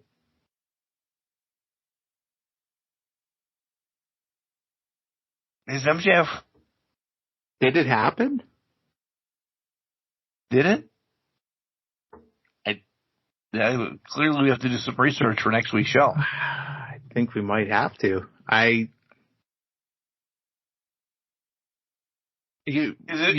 Storylines that we have laid out over the last 6 months that it's going to be Rock and Roman at SummerSlam, and we're waving at him at Cleveland. Yeah. That takes one of Cody's big matches away. Clears him. Mm-hmm. Roman is not going to Backlash. He's not going to Money in the Bank. He's not all of this. From WrestleMania to SummerSlam, Roman is done. Duly already noted. Everybody knows that. So there's no rematch for Cody. Cody needs to do something at those shows. Did it happen? is he doing that though, or is this his family that he's bringing to the fight? Right. All these questions can be answered in our thoughts on March 30th if you join us and Ask Can Crushers.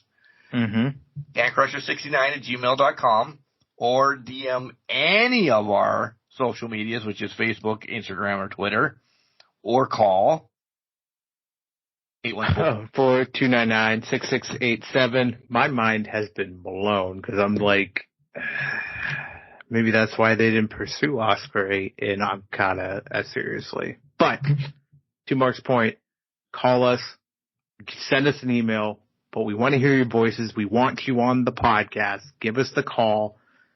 Put the phone number down, 814-299-6687.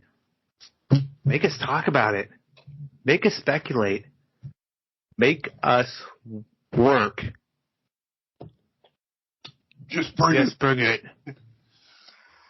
I love you. Do you have a busy week? Yeah, I'm getting some dental stuff done, and then just odds and ends, I think, around the house. So that's probably the big thing. Thursday. What about you? Till Thursday, then you're off. Till Thursday, and then I got basketball and things to do. What about you? No. I have one interview that I had to bump around because of schedules. Okay. Leaving work Thursday and Friday early. Baseball and everything doesn't start. No. I'm just going to be laying in mud at work, and that's about it. This is going to be a great, on paper, as of 9:20 at night on my birthday, I'm excited for this week to do one or two things and then nothing. Nice. Yeah. Nice. The nothing starts as you guys are listening to this. It has already started. I'm building some type of attachment because if you would have saw me when I called Jenks, I'm holding the microphone upside down and I'm like, oh, fucking bad news already, buddy.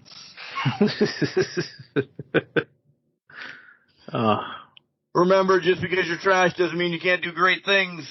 You're a garbage can, not a garbage cannot. Make sure you tell your loved ones that you love them. Because you never know. Happy birthday, Mark.